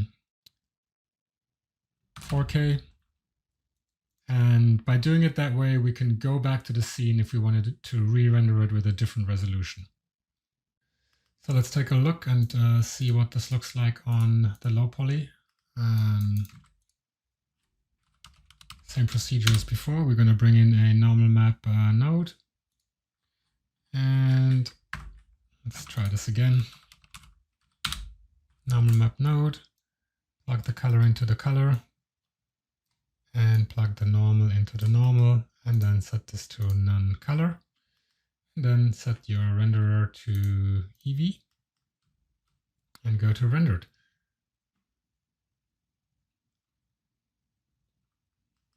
And there we go, already seeing a really nice result. So let's take a look. These pieces are still fine. Everything is working out pretty well. Some minor artifacts here, but not too worried about it. With the texture applied to the model, you're not going to see any of that stuff. Up here is looking good as well. Let's take a look at this piece down here. Yeah, this turned out pretty nicely as well. Some minor artifacts here too, but again, I'm not overly concerned. I think with the texture, you probably won't see this, or we can do a fix to it.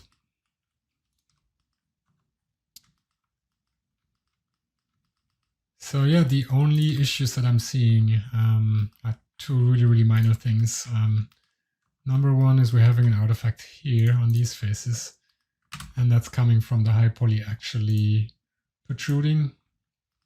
So if we take a look at just the high poly, you can see that the backside of this geo kind of like protrudes, and we can definitely fix that if we need to. So that's the stuff that we need to get rid of. So that shouldn't be a big deal. And then also there's one more thing on the low poly, which is this here. So we're getting a strange bevel here, and you can see it's showing up in the normal map. And what's actually happening is the bevel shader is picking up on these pieces here. So the geometry from these pieces, this stuff here, is too close to this face here, and it's creating this line here. So we need to do one final bake adjustment. so that we can get rid of these minor errors that we're seeing in the texture. So let's do that next. So let's identify the areas of the low poly that we want to rebake. And it's very, very few. It's just these faces here, as well as the inner face here, and then this guy here, to see if we can get rid of this line here. So Alt G to select all of these faces, and then Control I to invert, and X to delete everything but the selected faces. And then we can also cut this connection here for now and switch to solid viewport mode. And let's take a look at the high poly geometry. The cage we can get rid of as well, because we're not going to use a cage for the next bake. So let me just delete that. And then let's go through the high poly objects and identify the ones that we don't need. So none of this stuff is needed. None of this stuff is needed. Don't need this. And here we have some combined pieces. So let's see which ones we need. Don't need these. Some of the stuff we need. Don't need this. Don't need this. And then here we don't need these inner objects. We don't need the decals. Or not decals, but floaters. And then we want to get rid of these faces here, so that we don't have the penetration here on the inside anymore. So this stuff. So for this piece, what we should do for the high poly, let's delete the cage collection as well. So on the high poly, let's just keep this and then invert and delete all of this. And I don't think we need this stuff here. Just delete it. And let's take a closer look. So again, the less pieces we have, the faster this will go. So I'm just going through and deleting everything. There's an empty object here that we can delete. Empty object here.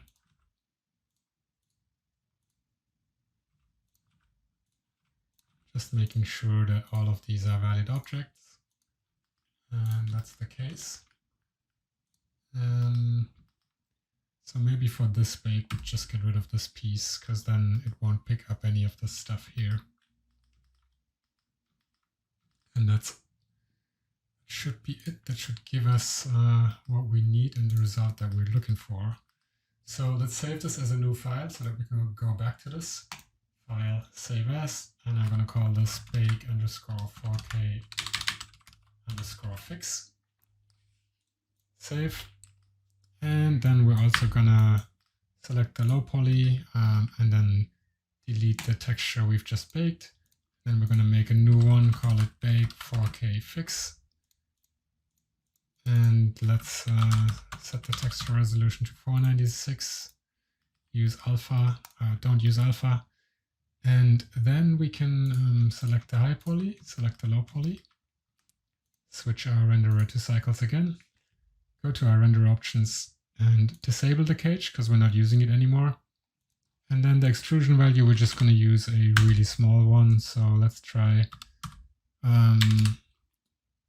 maybe 0.001 and leave the ray distance at 0.15. And then all we're going to do is we're going to bake.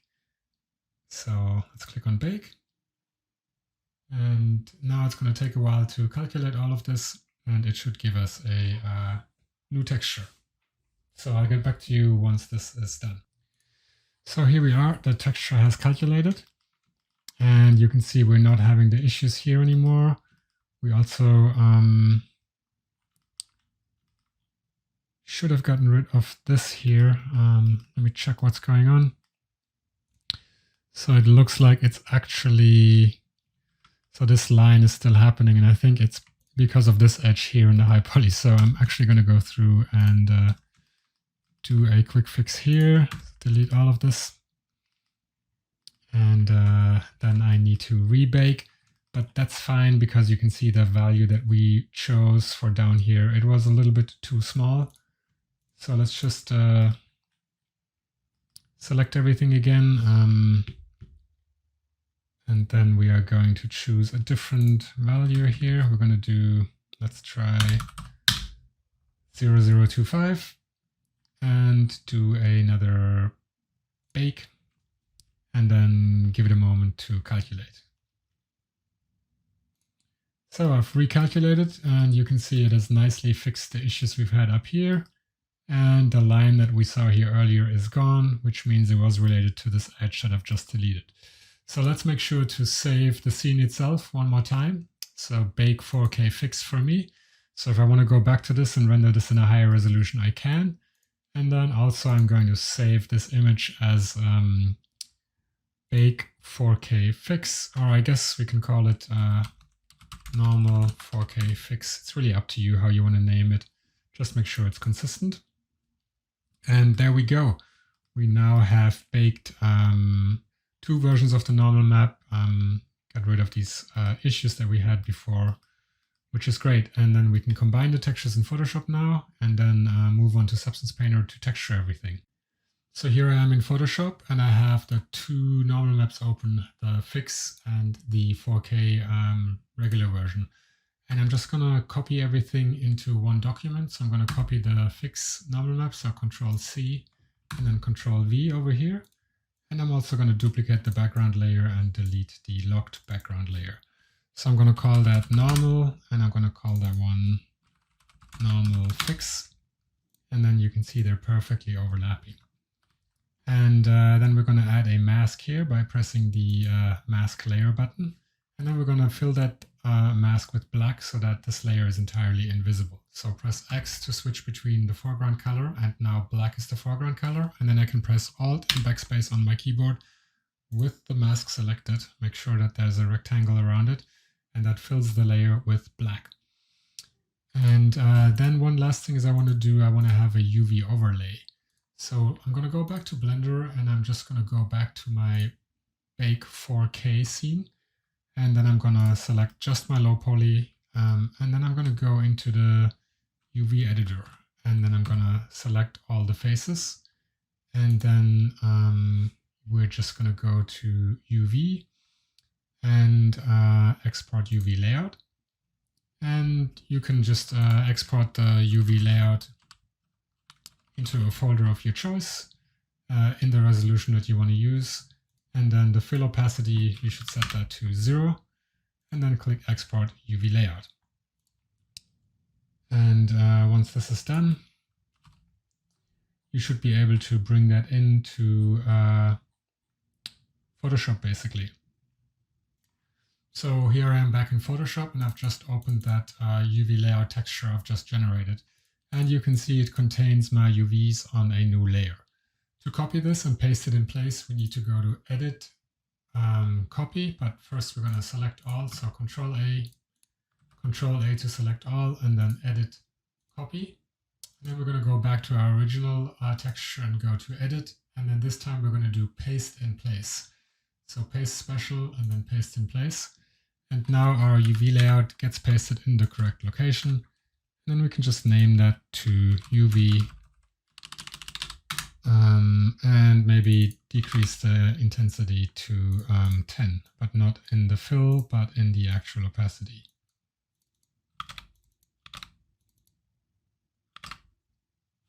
So something like this. And then I can go to my normal fix layer and paint out these arrows I was having. So let's just select a brush, right mouse button, set the hardness to 0 and choose an appropriate size. For me, that's 80. And then I can go in here and paint out these arrows. So I'm going to set the foreground color to white by pressing X on the keyboard. And then I can go in and with the left mouse button, I can just paint out these arrows I've been seeing in my bake. So let's paint these out and let's paint this guy out. And then remember, we've had this issue up here as well. So we can just go in and paint this out as well. Make sure to not stray too far. You don't want to by accident paint in other areas where you're not supposed to paint. And that was it. We now have our arrows painted out of the normal map by combining the two normal map textures. And essentially all we need to do is save this. So I'm just going to go to File, Save As, and I'm going to save this as a normal map PSD. I've had this texture existing before, but that's fine. And then we're also going to save that as normal map PNG, which was the format we've been using so far. So in this case, let's call that normal map 4K. Let's just call it final. The curse of the artist. At some point, you always end with final 01, final 02, final 03, but this should cover a good portion of it. And then we can go back to our Blender scene. Take a look at the original low poly, not the bake fix scene. And then in here, where the normal map is loaded in, we can load in the texture we just generated in Photoshop. So let's bring in that normal 4K final, set this to none color, and then again, switch this to normal map, bring in the color to color and the normal to normal, and switch the rendering to Eevee, and then switch this to rendered. And now we should be able to check out how the bake turned out. And as you can see, this is all looking pretty good. We're not seeing any of these issues here anymore. We don't have the issue down here where we've had these tiny problems. And yeah, overall, I'm pretty happy with this. It's all looking good. There's some minor things here, but again, with the texture, this is not going to be visible, so I'm not too concerned about it, and I'm not going to fix this. But if you wanted to, you can adjust the cage to get this perfect here. But again, it's not really necessary. So yeah, everything is looking great, and now that we have a texture baked, we can go ahead and move to Substance Painter, or prepare everything for Substance Painter and move it to Substance Painter. The only thing to recommend is don't overwrite your bake scenes. So if you need to go back, you can render out different resolutions if you have to. So before we bring this to Substance Painter, we need to paint a color ID map that specifies where different parts of the material are going to go. And essentially all we are going to do is we're going to bake down the color information of the high poly to the low poly. So open your bake 4K scene that we've saved out earlier. And then in here, we're going to just take a look at the high poly. And what we want to do is we want to bake down the color information from the high poly to the low poly. So I'm looking for blue, red, and black to separate the different materials. So we have the red plastic, the blue plastic, the metal materials, the glows in white currently, and then also a rubber material over here that we should probably recolor. So the first thing we're going to do is actually take a look at the rubber, and then we can just give this a different color. So let's try something that we haven't really used before. Let's crank up the value all the way to 1, and let's do maybe full green for the rubber. And that is looking pretty good. And then we are going to just adjust the different materials, adjust the colors really quick. So first we're going to do a cube, and then we're going to go through the list. So blue floater, let's crank up the values so that we use full values. Blue medium, same thing. 001. Blue small, same thing. And glow is white already, so that's fine. Metal floater, let's use black for this. And then metal medium, let's use black as well. And metal small, yes, let's use full black too. The more contrast you have between the different colors, the better it will work. And then red floater, let's use full red for this. Red medium, same thing. And red small, same thing. And then the last thing that we want to do is turn down the metallic value for each of these, because that won't bake correctly otherwise. So every material needs to have metallic at 0. So let's go through this whole pipe again.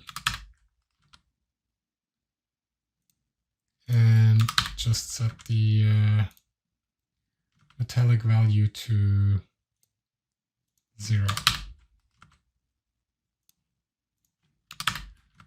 Check that I didn't forget metal medium. Yeah, that was the case.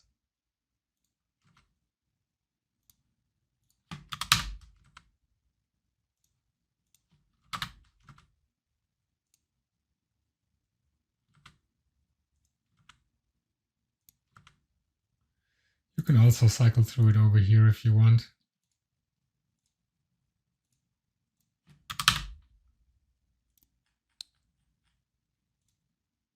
All right, that is looking good. Just a quick check.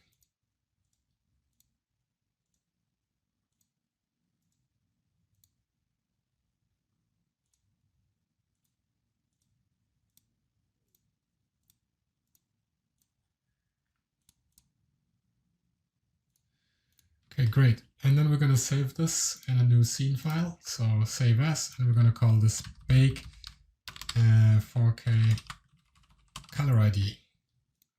Let's save it out. And same procedure as before. This time we are going to use the cage, but let's delete that cube. So let's select all the high poly objects. Let's select our low poly object and make it the active object. Render to cycles, use the same settings as before, use the cage.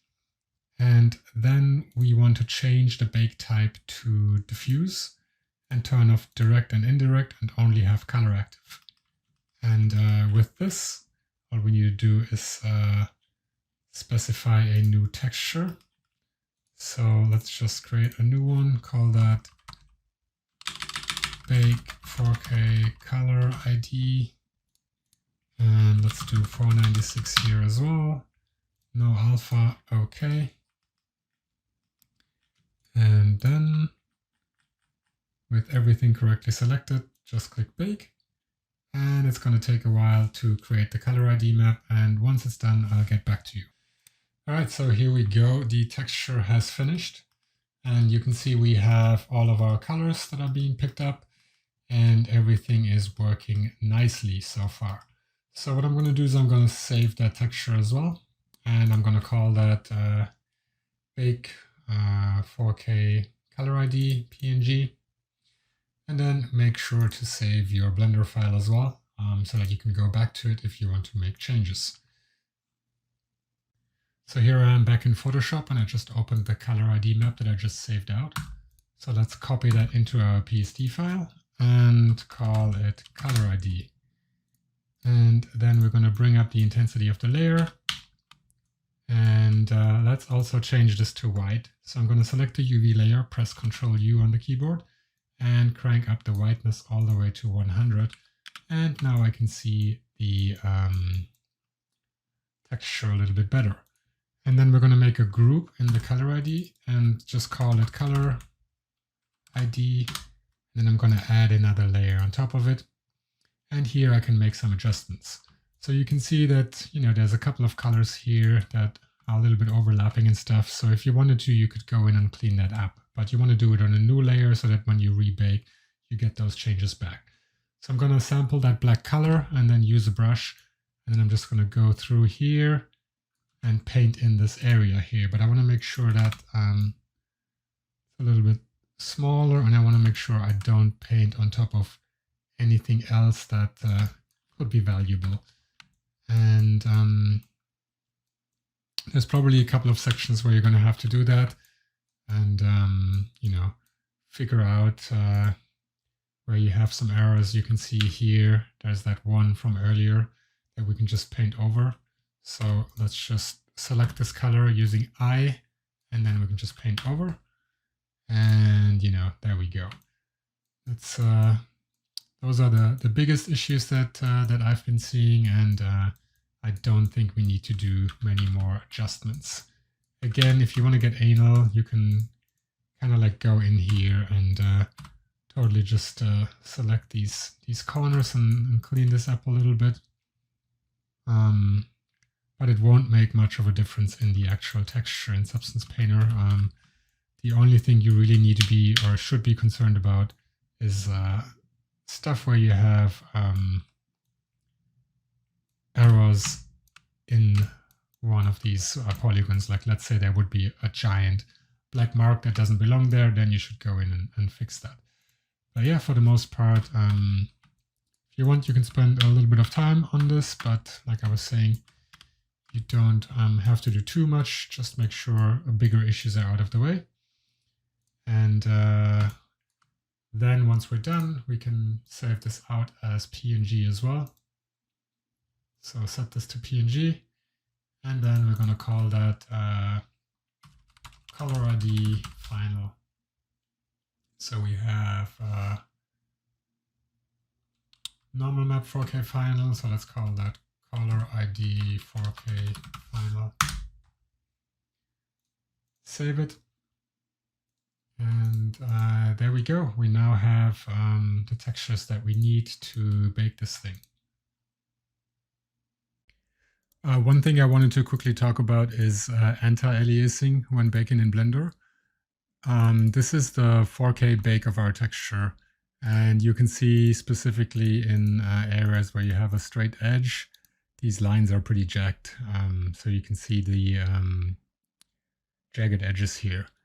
And to get rid of them, you can bake the same texture in an 8K resolution and then scale the texture down in Photoshop to 4K. And that's what I've done on this layer. I've basically baked it in 8K and scaled it down to 4K. And then you can see we're getting some anti-aliasing on these step artifacts that you can see here. So that's one way to do it. It obviously increases your render time a lot, but if you want anti-aliasing, just render it out in double the resolution and then scale it down to 4K. Another thing you can do is you can load the 8K version of the texture into Substance Painter and then do all of your adjustments on the 8K version of the texture, and then after everything has been exported, you can scale it down to 4K, which gives you that anti-aliasing effect as well. Since we saved out our Blender files individually, we can go back to them, load them up, and then rebake in 8K, and that's definitely something you want to do when you have a bunch of time, or ideally just let it bake overnight. But I just wanted to mention that if you want anti-aliasing, render out double the resolution and then go to image size, and then change it from 8K to 4K. So you can see this is our 4K layer. And if I reduce it down to 248, for example, you can see that we are now getting anti-aliasing on these lines. And this is what the 8K version scaled down to 2K looks like. But anyway, that's the approach. So I highly recommend that you render it out in a higher resolution over time. And then later on, just bring that into your Substance Painter project when you're done with the texture.